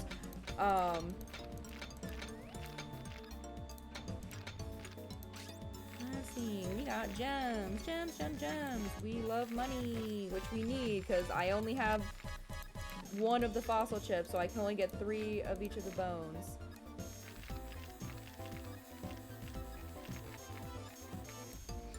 Yeah, DreamWorks has always been a pretty good studio, because they had the Shrek movies, Kung Fu Panda, like you said, How to Train Your Dragon, Megamind, Captain Underpants, Bad Guys, and the other ones that you said. It might be Sorehead, Dinosaur. You might be right, honestly. I pronounce a lot of things wrong. Because, especially in this game, because I played it for the first time when I was like 7. So I definitely did not pronounce any of the names right. Like, when I first started playing this on stream, I got to, the tutorial lady at the beginning. So, beginner. And, that was when I found out that her name was Beginner, and it, like, clicked for me.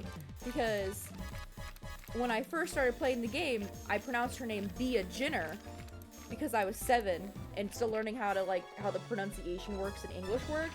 And, of course, I was like, yeah, obviously that's her name. And then I didn't think to, like, rethink through that until literally, like, a couple weeks ago, and I was like, dang, that's embarrassing, just a little bit.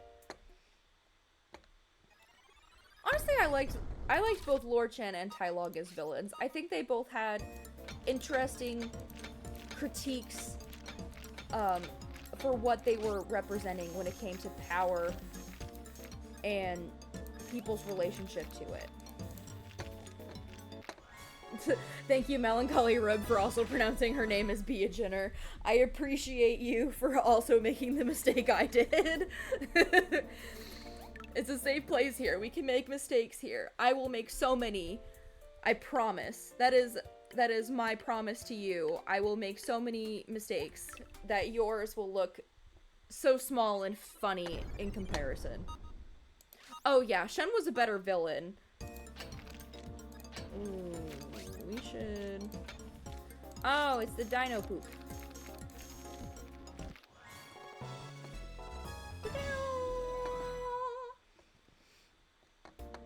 But yeah, I've been really excited about playing Pokemon Snap, and I'm excited to get back to it on Sunday, just because, like, I've been getting a lot of progress in.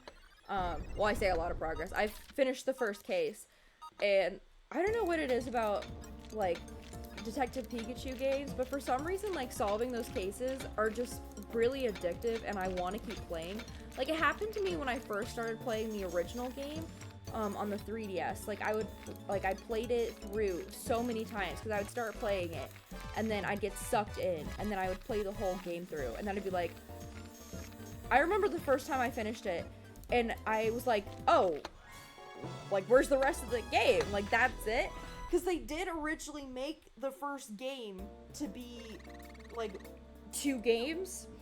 I don't know if they were originally intending for the second game to also be on Nintendo DS, and then it just didn't happen until the Nintendo Switch came out or whatever. Either way, I'm happy. I really do like... I do like how it looks on the Switch as well. But, like, I've played that game so many times. So Detective Pikachu Returns came out.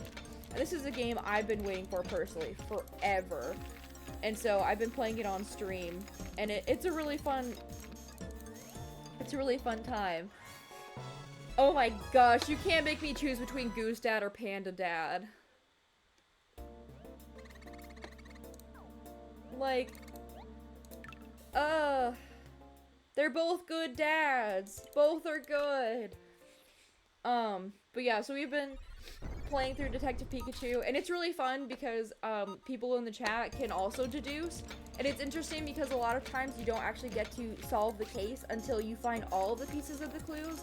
And they don't give you all of the clues until, like, you go through and, like, uncover things and talk to people several times. Like, it's very good. It's a very good game. I love it.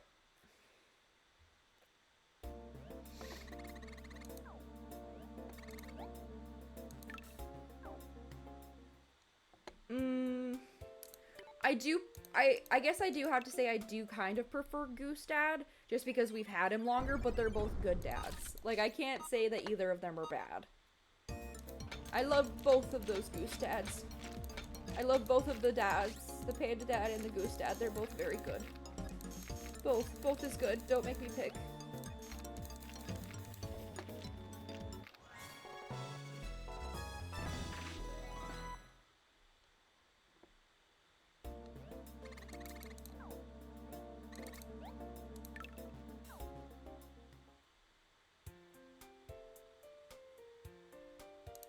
Which Avatar are you talking about? Are you talking about the one with the blue-skinned people, or are you talking about the movie? Or are you talking about one of the Avatar: The Last Airbender shows? Because there's a lot of things with the title Avatar. Because I've watched the first Avatar with the blue people movie. I have not watched the second one. I have watched Avatar... I have watched...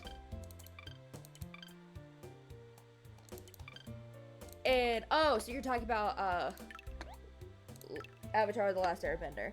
I have seen Avatar: The Last Airbender. I have not seen the new live-action TV show that's come out of it. I just know a lot about it because I was wanting to know about it before I actually dedicated to watching it, and I'm just a little sad about what we were given. Hi, baby. My cat said hi. Okay, let's go sell these.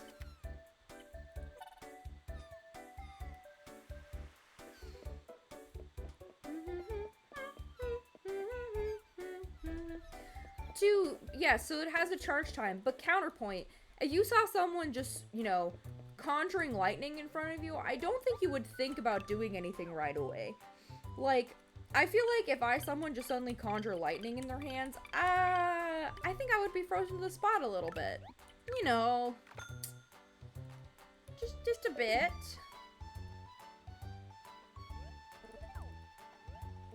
Okay, how much is it to get the last fossil chip? I think it's the only one I need. It's so expensive.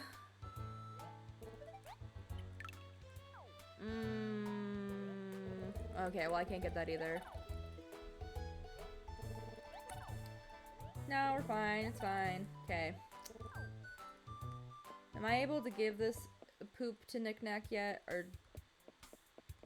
I don't think I am yet. Yeah, you just get a fun comment once every 100 years. Let's go see if... I don't think I can give the poop fossils to Knick Knack just yet, but I might as well attempt to. Is he in here? Knick Knack! Welcome, Monsieur Marie. Welcome. You have come in the most perfect time. I have you see a request from you. I am collecting, how to say this, droppings. Not merely things which have been dropped, but droppings. As an electrical worker, I bias towards lightning bending. See? Fair enough. Lightning bending looks really freaking cool. Honestly, I was always super, super jealous of Katara for being able to bloodbend as a child, which probably says a lot about my mental state as a 12-year-old. And then also as a biologist, I know a lot about what blood can do and what messing with blood can do to you. I mean, I could agree that combustion bending is, like, not great. No, I will not collect. No one has ever collected before, but I would prefer it not to be stinky. Yep, it does have a 100% mortality rate for the users. Although, to be fair, we've only seen 2 users, so it could be a skewed data set. And that is the brilliance of my idea. I will collect not only the rarest of all droppings, dropping fossils. Well, I'll be a donkey's uncle, Monsieur Marie. You are already in possession. That's wonderful. Droppings have a destiny, and that destiny is in my awaiting arms. Please, I promise you a gift in exchange. Sure, have it. I don't want this dino poop. Really, Monsieur Marie? Oh, sunny day. Oh, rainy day. Thank you, Monsieur Buckets. Gracias. Arigato. Oh, so it's 3 for 3. So that, it could be a pattern. We just, I feel like we would need a little more statistics to be 100% sure it has 100% mortality rate. You know what I mean? I've taken way too many statistics classes to take 3 data points as a worthy set of data. I promised you fantabulous prizes, did I not? Here is your first dropping fossil reward. That's a luscious red ruby, by the way. How do I know? This is Knick-Knack to whom you're talking. I have a sense for these things. Yes. I feel like combustion bending could have a lot more nuance to it. It's just they haven't had very many people who use combustion bending, so there hasn't been a lot about it in the show, which if they ever have another show in the style of like Avatar or Korra following, I think it's Earth that's next in line. Yeah, I think it would be Earth next in line. So if they have another show, I would like there to be more emphasis on combustion bending. Clean is skillfully and clean as well, and at a mountainous price it will sell. The dropping fossils are wily foes, and there are not many, but they are buried here and there. Find the droppings, carry the droppings, deliver the droppings to me. Fabulous prizes can be yours. Oh, Kiyoshi out of... Okay, so that's 4. 4 for 4. I still feel like I would need, like, a minimum 10 data sets. Just to be fair. Because statistics, the more you have, the more reliable they are. Good luck, young youth. Farewell. Brr, brr. Okay, so what was that new guy that I got? Seismo. Why is he in the bottom of Bottoms Up Bay? Who let you? Who put you down there? Who put you at the bottom of the bay?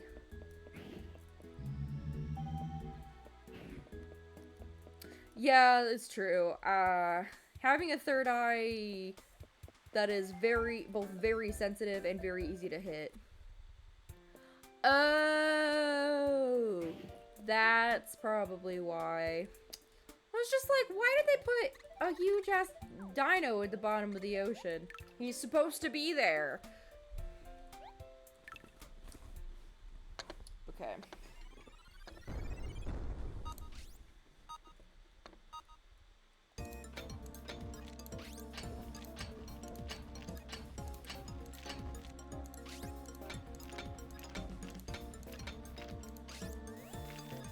Where is it? Oh, he was not kidding about that being a huge ruby. Holy crap. Yes, that is very true. Like, even if you're working with materials that are not meant to blow up but have a high risk of blowing up, like, the amount of stuff you have, like, safety precautions you have with it, like, I used to work, in a government facility. Why is it not? Well, obviously there's another thing.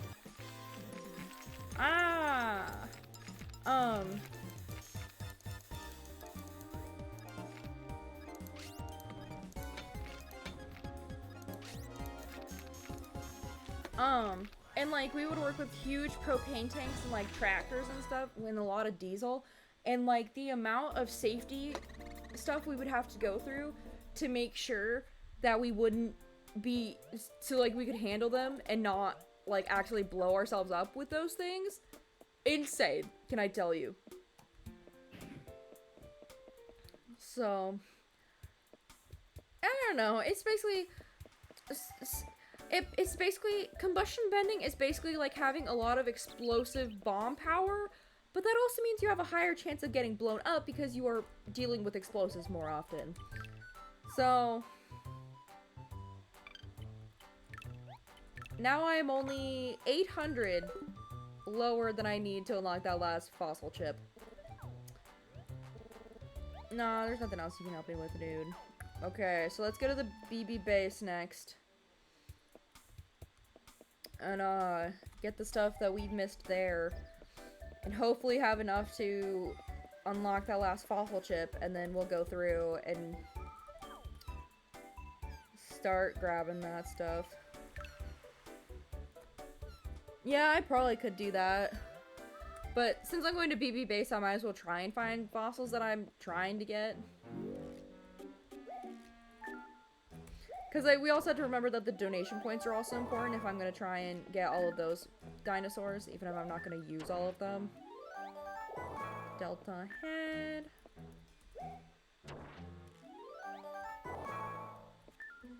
Yeah, that's super fun. Jewel rock, just what we need. Give me that. We might go a little bit past my normal time today, just because I'm feeling it.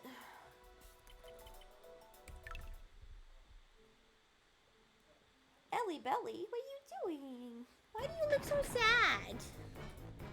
My cat just looks, she is sitting on a chair and she has such a baby face, but like her eyes are too big for everything else. So she always looks so sad when she looks at me from certain angles. And right now she looks so sad. And I do not know what she wants. I think it's because she's trying to play with toys or something. I don't know. Cats are funny. They never tell me what they want.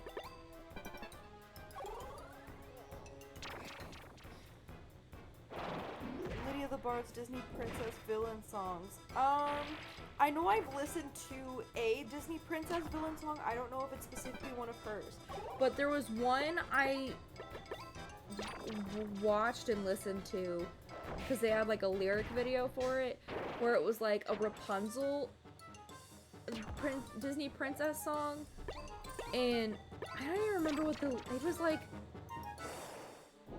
reusing like I See the Light or one of her other songs, and like that's where it started, and then I think it might have been an animatic. I can't remember. It's been because I watched that one like a while ago, but it was really good. Yeah, okay, so it was probably her. It was really good. Like, holy crap. Like, I love when people do stuff like that. Ooh, I'll go listen to more when I have free time.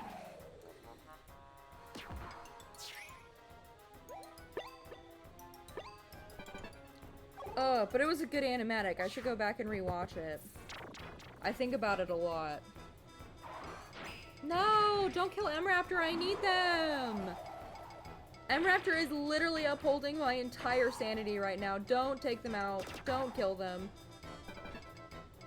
If anyone takes... I've just got M-Raptor. I've only had them for however long I've had M-Raptor.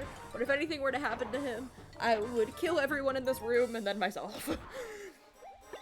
I can't do it.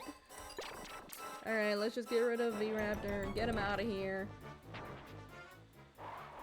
Do do do do do do do do do.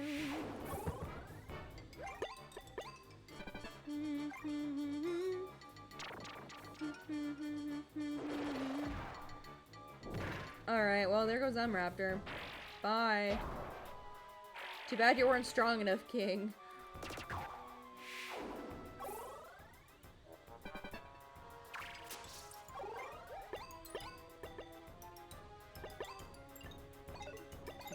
So let's go ahead and use his. And that doesn't kill him. Oh no, it killed him. Good! I love when I defeat the enemy! Yippee! Man, I don't think I ever realized how strong Electro was. Honestly, I do prefer the Raptors.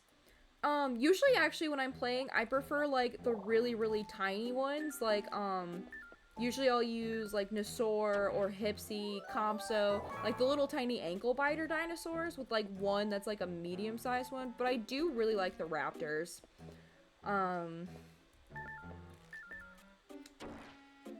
So I'm not saying like, It's not that there's anything wrong with Spinosaurus, it's just like, usually I like the variability that the raptors have, because usually they have more, like, stuff like, you know, like M-Raptor has really good stats that they give. Nychus and V-Raptor have, like, poison skills and stuff. Although, having Electro up front being a tank is really nice. I feel like there's pros and cons with every type of dinosaur. I just, unfortunately, am not very good at using the ones that I usually go with. Like, the first time I played through this game, and I got to one of the later boss fights, I know I had Myosaurus, and I believe it was Compso, and then maybe Nosaur was the other one. And it got to the point where I just had Myosaurus left.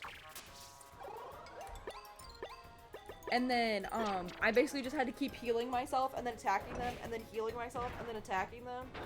And it was just, it was such a long battle, and if it was a person in real life, I'm sure they would have been so frustrated with me. Oh, so Electro is usually the smallest on your team. Yeah, usually Electro tends to be one of the bigger ones on my team. But I probably could make a team with larger dinosaurs. I don't really think about it, I guess. Because usually, you don't usually get a lot of the larger dinosaurs until later in the game. Like, I know you get Spinosaurus, like, right away. He's one of the first ones you get. But there are some of them, like Seismo and stuff like that you don't get until later in the game. And usually by then, like, now I have an established team until there's a dinosaur that I like a lot better that I'll switch out for. But, I don't know. Huh. Although, previously I haven't actually used M-Raptor before. Usually I use other raptors. It does make it a lot harder to make use of the skill, like the team skill stuff, just because I don't know if there's like specialty combinations, but I know usually to make those work, you're supposed to have like either all Vivosaurs of the same diet or from the same like area, or ones that are like the same type of dinosaur, or if they're all the same like element. And I definitely do not have any of those cohesive things with the Vivosaurs I've picked. Alright, this is where M-Raptor dies.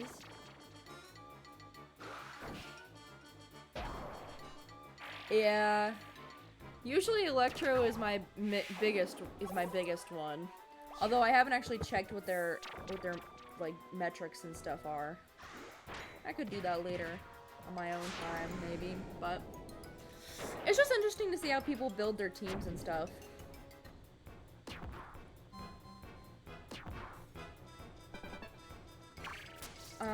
But I will admit, when I first started playing this game, I definitely built my teams based on... Yeah, I honestly thought he was larger too. I thought he was closer to like 1.5, but if he's only 1.1, interesting. But usually, especially when I first started playing, I would pick Vivosaurs based on which ones I thought aesthetically looked the nicest. Which makes it so that my team was not very good. But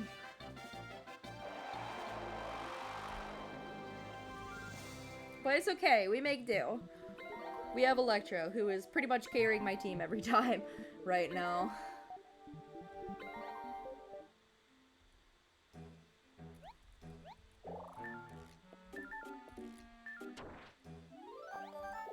Alto arms.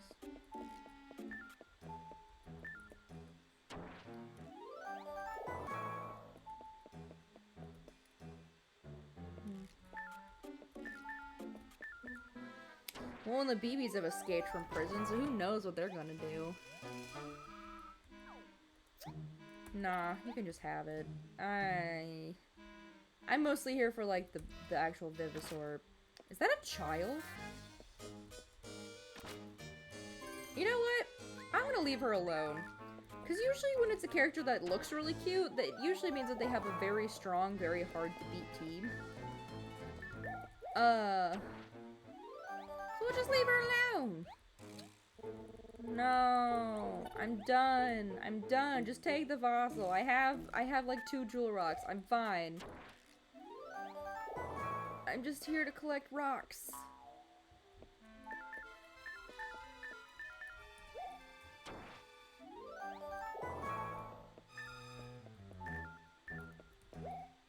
Okay, so there's that. Oh my gosh. Break the rock. Because it's not just a boat, it's a rock.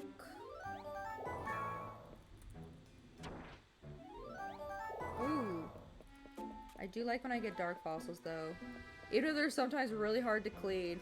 Especially if they're fossils that are supposed to be like the really delicate ones that you're supposed to only use like your drill with. It's like the worst to clean those ones. For type balance, so Spinax, S-Raptor, Megalo, Electro, and Venator. Oh, yeah, so those are all good ones, and those ones are all, like, big carnivore ones. But yeah, usually I don't end up using a neutral Vivasaur, just because, like, I usually don't end up finding one early enough in the game that I like. And then I don't think to switch out for them. So usually I just end up with a type that I have 2 of. That, of course, the one that I have 2 of changes each game. Just because, like...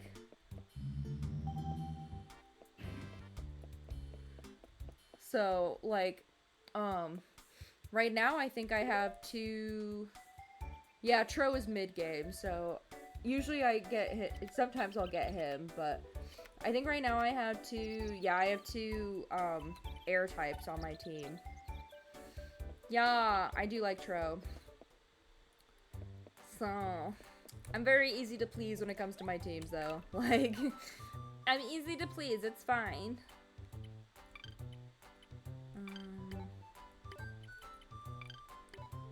Oh wait, I said I wasn't gonna sell these. Because we need those donation points!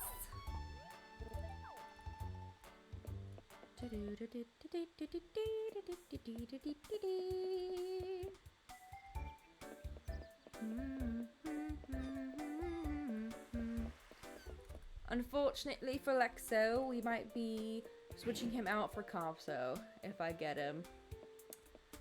So, rip, buddy. Ooh, we got 2 integrated. Okay, so Chrono Body is at 81 now, and Chrono Head is now 83. Yippee! Now remember, if I injure a fossil, no I did not. So, here we go!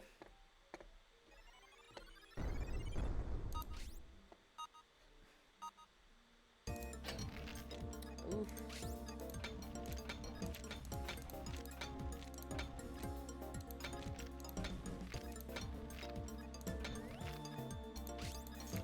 Oh, it's just a poop.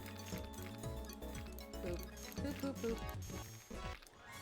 Wow! I love it! Thanks! Theropod dinosaur is larger. T-Rex, which is shorter and less long than Gigantosaurus, but weighs 25 tons. Or Gigantosaurus, which is both taller and longer, but only weighs 23 tons. I feel like it could be an either-or kind of situation right there. I would say that the T-Rex is larger because it... Or I probably would personally say... Oh, that's so hard. Oops. I didn't mean to injure the poop fossil. But he will still take it, so it's fine. What? How much poop is in this one? Hello? Hello? Poop? 1-800-POOP?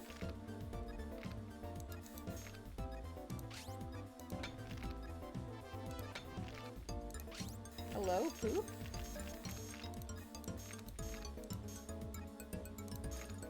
Can I just... Well, I don't want to quit cleaning. But I don't want to, like... well... It's fine. I don't know, that's hard, because Gigantosaurus, which one's larger?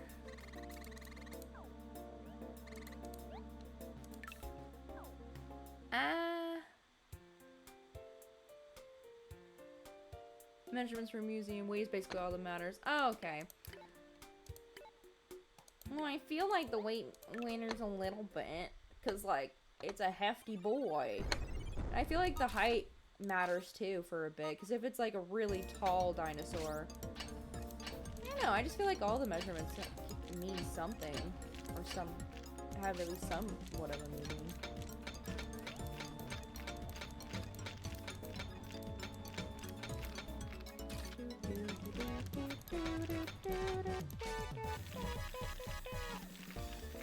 But yeah, Megalo was found in the same place as Electro.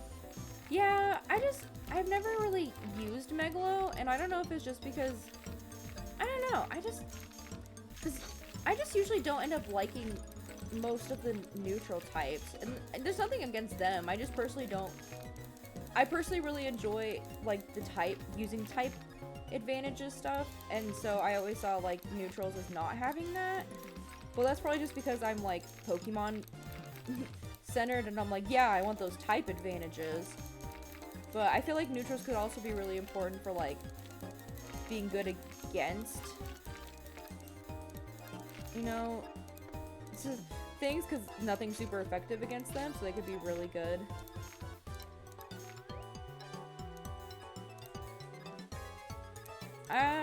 I feel like a V-Raptor could defeat a T-Rex. Like if there was a pack of them. Okay, you said a T-Rex. You said a pack of T-Rex. Yes, I would agree. Was this one I already cleaned? Why did I clean this again? Oh no, never mind. I was like, what? Why does it say like it's clean? I feel like all of the really big, like, Brachiosaurus types could really fuck could fuck up a T-Rex if they really wanted to. I don't know if they could necessarily defeat them, but they could really fuck them up. Maybe Triceratops could also give them a run for its money. That would probably be my list.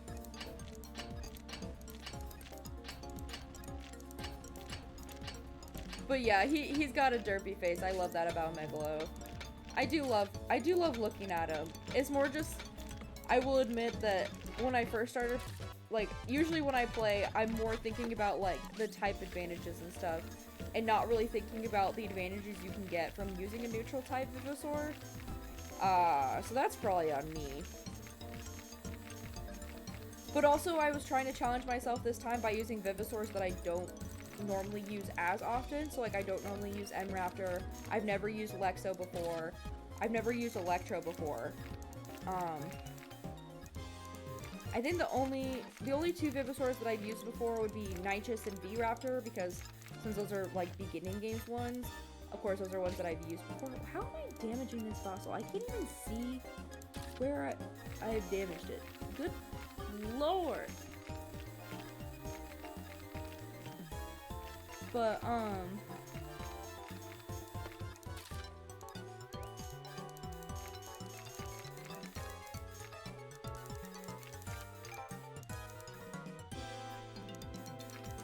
yeah, I get what you're saying. Yeah, the water dinos, if they're in water, like, it's kind of like, T-Rex versus the water dinos in water is kind of like Groudon fighting Kyogre in the ocean. It's not gonna end well. And see, Edmontosaurus, Triceratops, Ankylosaurus, Argentinosaurus, and Mosasaurus. Yeah, that's okay. That's cool. Oh, that's cool. I don't know if I ever would have been considered myself a dinosaur kid growing up. Like, my dinosaur love pretty much began and ended with surface level stuff that, like, a lot of kids ended up knowing. I was more... I mean, I was more into, like, Pokemon, which isn't necessarily a bad thing, and I played this a lot, obviously. but this is obviously not the same as like actual dinosaur lore. This is like based off of. It's like tangentially related. Well, that's cool. T-Rexes could swim well. I know recently they were able to recreate what a T-Rex like would sound like, and that shit is haunting, man.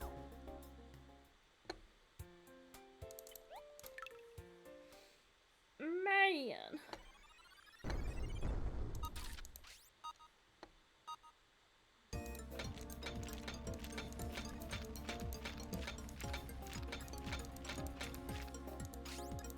But yeah, so if you like the vibes, feel free to stay and come back, because right now we're doing 2 days of Detective Pikachu Returns a week and 1 day of Fossil Fighters a week. Usually I stream Tuesdays, Thursdays, and Sundays. This week I streamed on a Friday instead, because I had a lot of things that were going on yesterday. So like for one, I had one of my siblings had a graduation yesterday, so obviously I went to that instead of streaming. And then I also saw one of my friends for the first time in like months, which was also important to me, so this was just moved on to a Friday. You are so right. Arnold Schwarzenegger could beat a T-Rex. Melancholy Rogue, you are my hero for thinking about that. Oh my gosh, could you imagine Arnold Schwarzenegger and a T-Rex fighting? It would be legendary. And he's older because of a dinosaur. I didn't see that part of your message. Oh my gosh. You guys make me laugh way too much. Oh.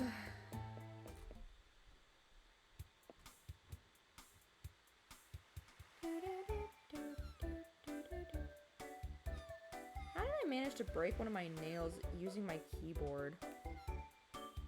I feel like that's something that's been really interesting about this last year. For some reason, I feel like every couple of days I break a new nail. Like, if they get any amount of length on them, I break them almost immediately. It's almost embarrassing at this point.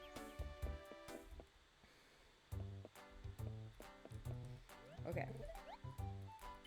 Sell item.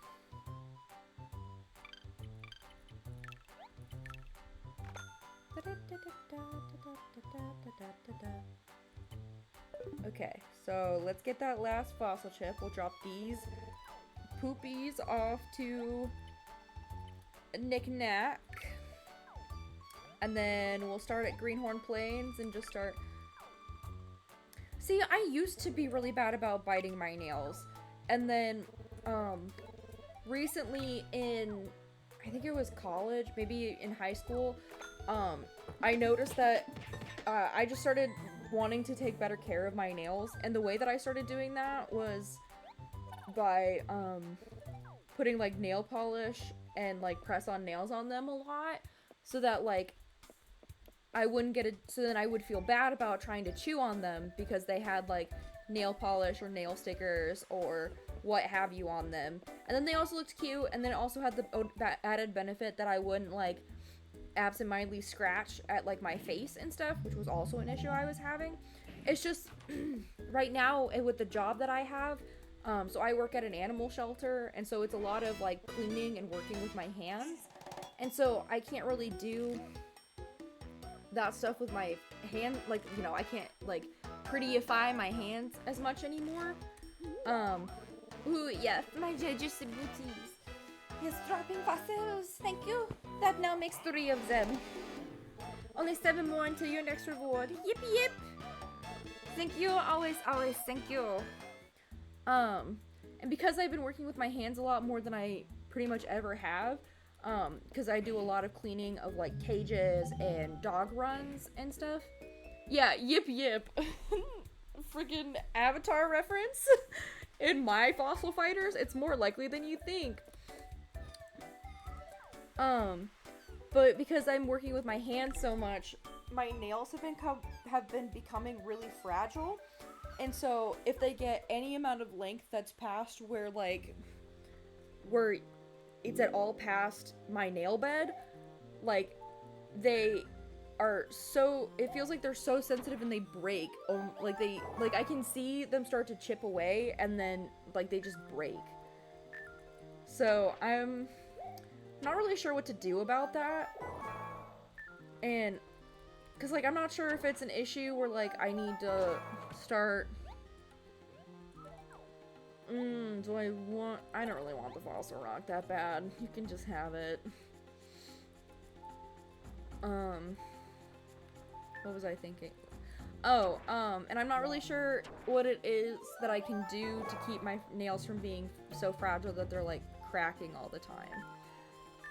And I'm also not sure if I do something, if that will actually counteract the, like, because I think part of the reason that my nails are so fragile is because there's a lot of chemicals we use, and while there's gloves that I have on, the gloves are, you know, they're like the reusable ones, so they're not always the greatest about, like, keeping liquids out, so I feel like part of the problem is just because, like, I got, like, the cleaner on them so often, and then also I'm just being rough with them.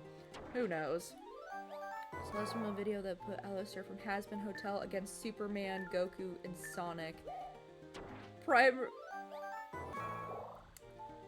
hydrogen bomb versus... hydrogen bomb versus coughing baby. Yeah, I want to enter your dig site. Give me your new fossils. This better not be some new scam. If it is, I want my money back. Oh, hey, shit, there's actual fossils here. Wow!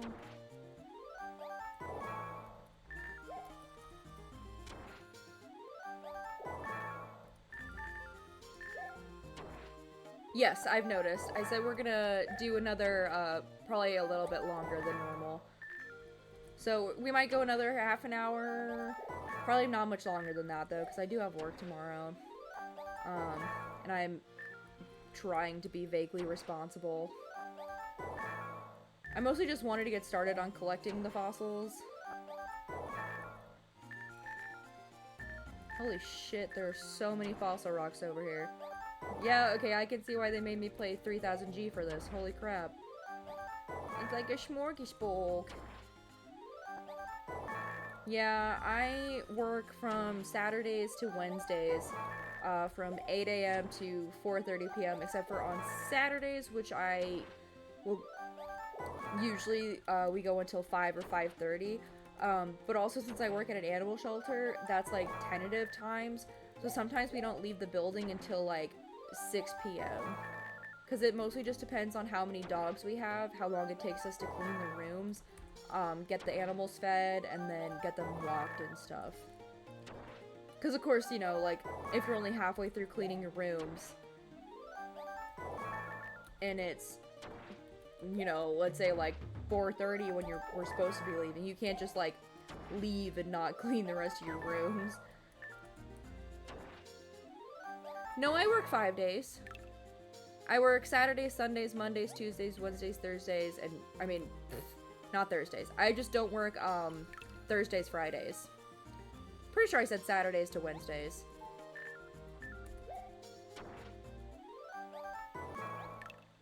Yeah.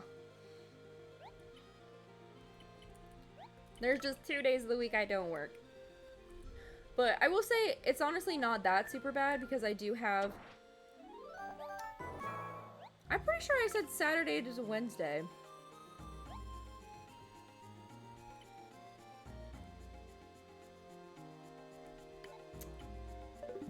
I have to agree with Melancholy Rogue here. I don't know that much about Alastair, TBH. But I don't know very much about him, and honestly, the less I know about him, probably the better. But I do think it's funny that he would lose. Man, I really wish I had a bigger rock case, man. Is this...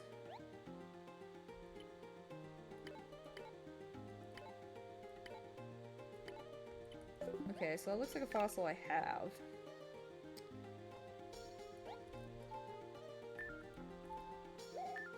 I think this is the last one. And here is this one that we already have the shape of. I know that doesn't confirm that I will already have this rock, but it's all I can go on when they're all marked as new.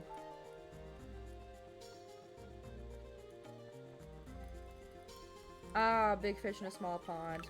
Yeah, that makes sense. Ugh. I've only technically watched the first episode of Has-Been Hotel, and that was back before, like, the whole show came out, so I don't know if they've changed anything about the first episode. And I don't know if I ever want to go back and watch the rest of it. It was, like, fine. It's fine, KL33N. It is fine. You don't have to have them all cleaned immediately. I do not expect that of you.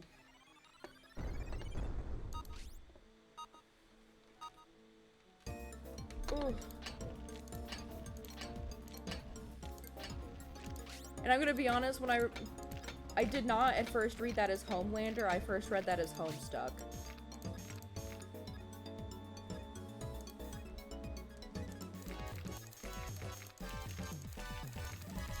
Yeah. I mean, yeah, as a Super Saiyan, he's super well trained and everything. So I don't know that much about Goku either. Like, I've seen some of the Dragon Ball Z episodes, but I never have watched enough of them in succession to actually know anything about this guy. He's just a man to me.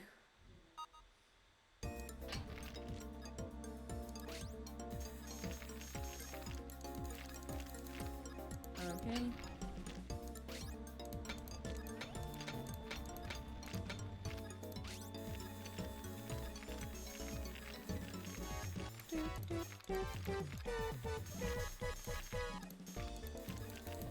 Okay. We have more poos. I wish this would count as 3 poop fossils instead of 1. He has an upgrade called Super Saiyan God, and that's not even his strongest form. I do know at one point he has a funny dance that he does with Vegeta, and then they combine together into a very strong form that they both are upset that they're really strong in or something. I don't know. One of my roommates in college was very obsessed with Vegeta, which I thought was really funny. So I learned a lot about Vegeta lore from her, but not a lot about Goku lore.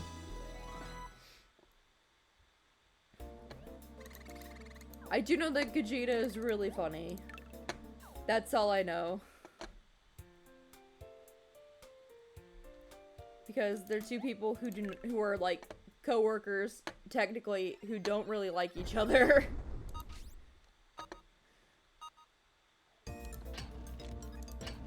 Is this just more poop fossils? I love the poo-poo fossils. I love them so dearly. It is not a poo-poo fossil. We have another big fuck off gem. Hell yeah, baby! I think we will end up saving up enough money to be able to open and get more space for fossil rocks. Alistair in real-life mythology is an executioner of sorts and a personification of family feuds. His name translates to Avenger. That is so edgy. Seriously, Sonic is so awesome.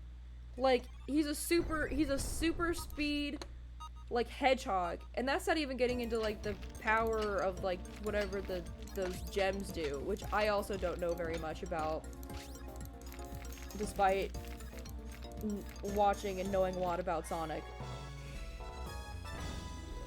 Rosie and Drake and I'm Kendrick! Bars! Jay is out here ready to write a whole diss track over how much he hates Rosie.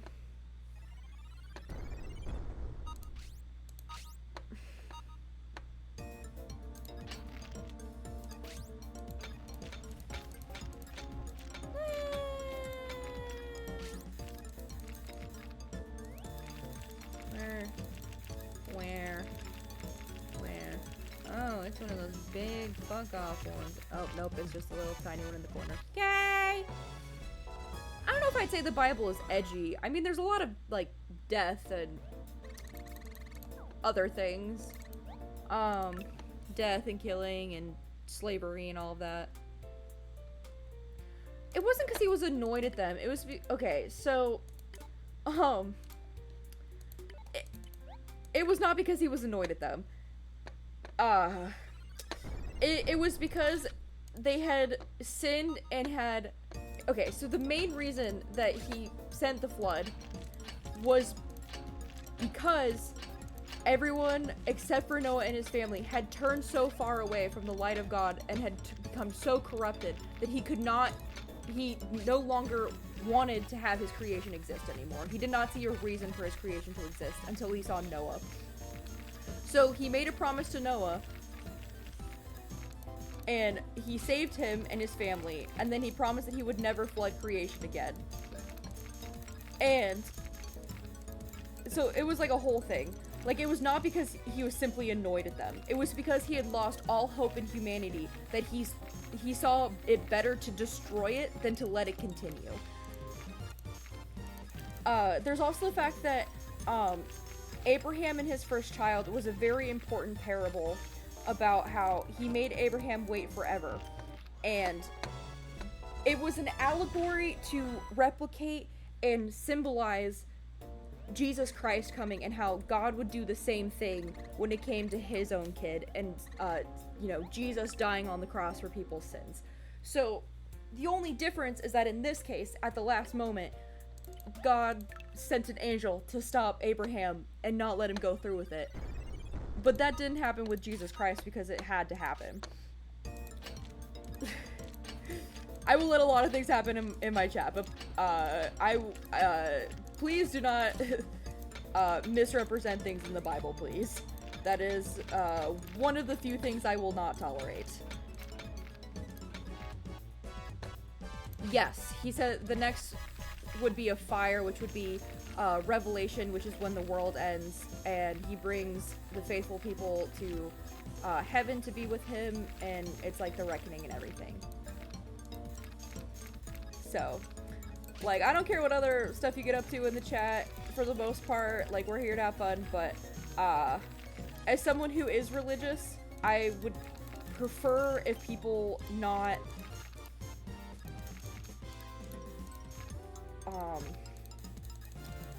misrepresent why things are in the Bible.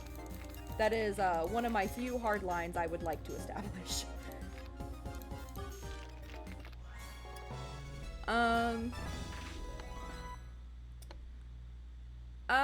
Okay, so angels are not... Okay. Yes. I'm just going to say that the internet is not very good at representing things of faith in a good way. Not even just for Christianity, for any faith ever. So first off, people do not go to heaven and become angels. At least not in, like, Christianity. That is actually a very, we do not teach that. Angels are something completely different, which is, part of God's creation, and they are his messengers, and they are there to help God upkeep things and be a in-between, for him and his people, especially when it comes to, messages and things like that, because God's power is so great. Okay, so there's not really anything that happens to them. They are just messengers that exist. And the reason that angels are like that is because originally angels had free will like humans did. But because of the fall of Lucifer and all of that, God decided that as a way to prevent that from happening, so all of the angels and Lucifer that decided to rebel were sent as they were sent as demons and cast out. So that was 1/3, and now angels and demons are forever stun locked. They no longer have free will in the sense that they can choose whether to be good or bad, unlike humans. Humans, when they die, they go to heaven and they just exist in a world that is considered perfect. So there's no sin, there is no crying, there's no pain, there's no suffering, there's no disease. At least that's my understanding of it. I'm sure there's other understandings in other Christian sects, but that's how I was raised to believe in it. But basically it is like having a second eternal life in the way that God originally intended before the fall with Adam and Eve, which is where sin was first introduced into the world. Yeah, I personally have a lot of security that comes from my faith. I understand that there are a lot of people who do not have that. I choose to have faith be a main part of my life, and I'm not gonna use my stream as a way to like tout it in front of people or whatever. But I'm just trying to explain like how I see it. Just because,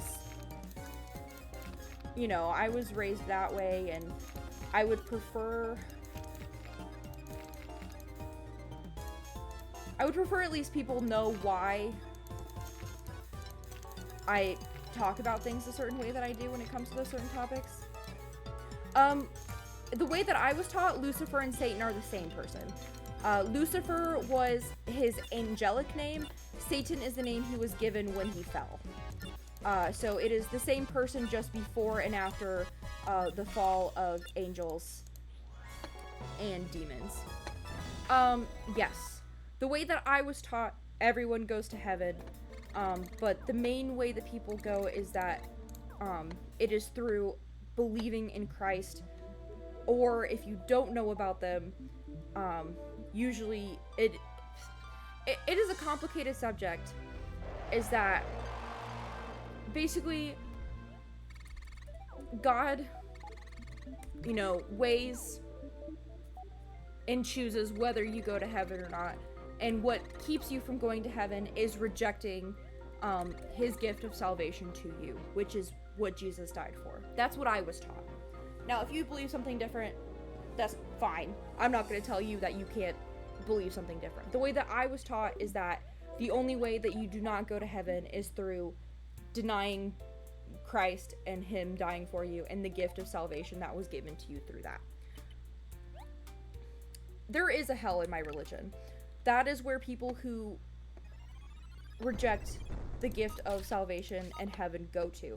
And basically hell is not a place, more as being away from God. So it is basically a state where it is eternal suffering because there is no goodness in it, because God is goodness.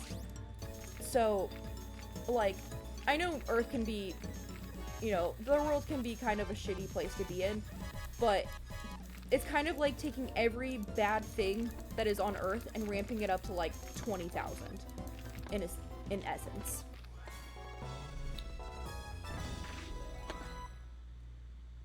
No, yeah, I get it. And I'm not saying you have to think the way I do. That is not at all what I'm saying. I'm more just because this is an interesting discussion to have with other people. And I get that it's hard to believe personally. Like, I get that. It's just, you guys were curious, and I'm like, this is just where I'm coming from. And you don't have to, you can take it with a grain of salt or whatever, but that's just personally how I see it.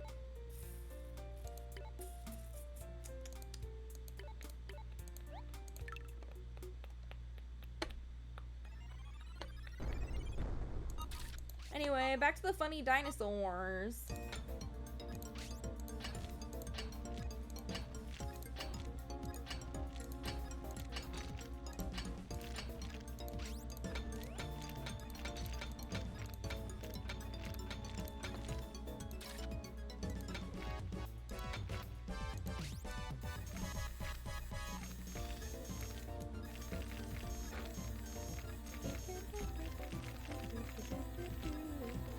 Yes, back to dinosaurs.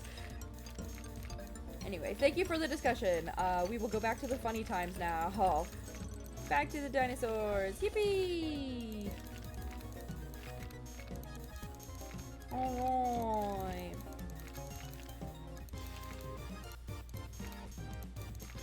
We are going to ignore how much red is on here because I am bad at cleaning things. Okay. as the last question, I will answer that. And the simple answer is that it is complicated. He is both. At least in the Christian faith that I was taught. There are some denominations that separate them as like, oh, Christ was just a prophet or he was just the son. The way I was raised is that...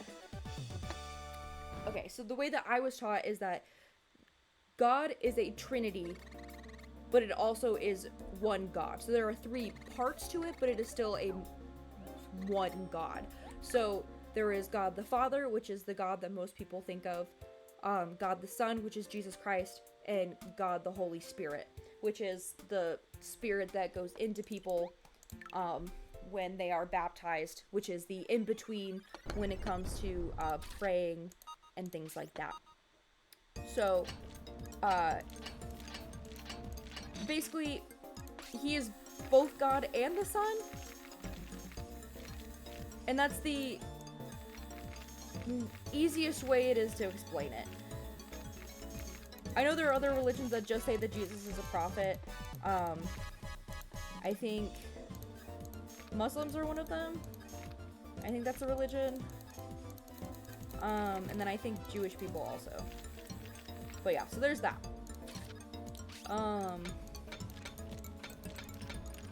I am not good at cleaning these fossils though, so no judging me for how bad I'm cleaning them, because we are not trying to clean them well, we are trying to get them cleaned, period. Period.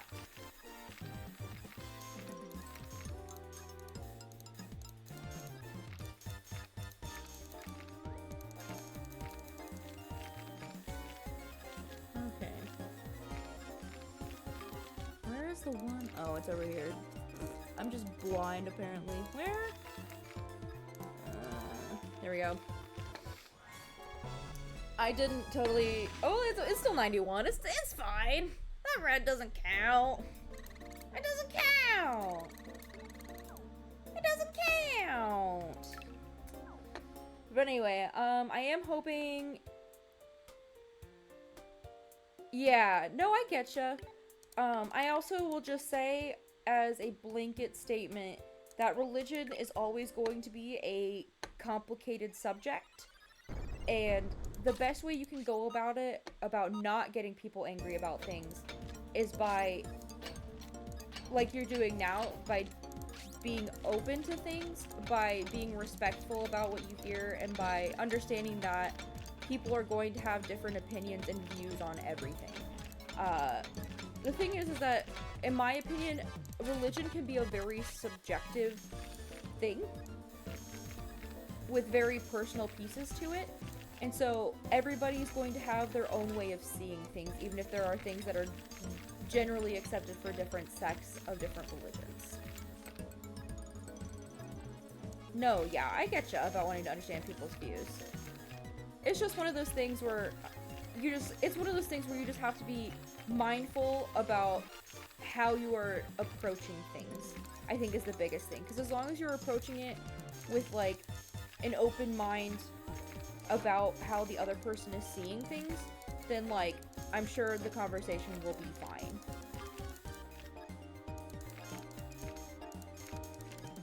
Anyway, I am hoping in the next couple of weeks that I could also start incorporating Mario Kart 8 Deluxe, and then maybe if I can get my brother to let me borrow it, some Princess Peach Showtime. Maybe not until after I complete Pokemon, Detective Pikachu. That one is definitely game priority #1 right now, just because I am super into it right now, and it's like this. So pretty much right now all I'm wanting to play is Fossil Fighters and Detective Pikachu. So we're going to be playing those games until either I decide that I want to incorporate another game into the cycle, the rotation, or let's see, how many fossils do I have clean? I look like I have a lot more to clean.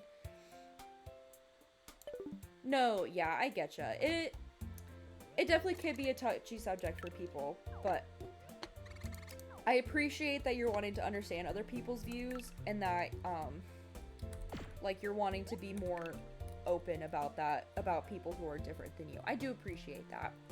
And unfortunately it is 10 o'clock or 10:30 for me, so we've been going for 3.5 hours. It's 10.5 hours. So unfortunately I will be having to end the stream here. Thank you guys so much for coming. I appreciate you guys being here and hanging out with me, and thank you for the discussions that we had, whether they were a little heavy or not. If you guys want to stay around and see other future content that we have, I do stream Tuesdays, Thursdays, and Sundays. Yep, I will see you on Sunday, Jay. And usually around 7 p.m. Central Time. And right now I'm playing through Fossil Fighters, like right now, and then Detective Pikachu. So it'll be more Detective Pikachu on Sunday, probably more Detective Pikachu on Tuesday, and then we'll probably stick with Fossil Fighters being a Thursday/Friday thing until I complete those, just because it does feel like there's more that I'm getting through on Fossil Fighters, just because I started it first, and also there doesn't really seem to be as much incorporated with it. And then thank you to the people who watch my VODs afterwards. I do appreciate you guys checking out my content. I'm having a lot of fun streaming and getting to share games that I'm really passionate about with people. And I'm going to go ahead and see if I can raid someone. And I just want to thank you all again for coming out. Have a wonderful evening. And I hope if you guys want to see more of my content, yep, have fun camping on Sunday, and if you want to come around on Tuesday, feel free to be a guest around here. I'm always open to having more people to hang out with, and if there are game suggestions you're wanting to see in the probably not near future, because I do have a couple of games, but if there's some that you're wanting to maybe see me try out, I'm more than willing to hear some suggestions. Let's go ahead and raid Quiet. He's not normally up when I'm here, so we're going to go ahead and raid him. And I hope you guys all have a wonderful weekend. I hope you guys have a wonderful time. If I see you on Sunday, I'll see you then. If this is your only time seeing me, thank you for joining, and have a wonderful evening and a great day. So I'm going to go ahead and send that raid now. Thank you guys so much.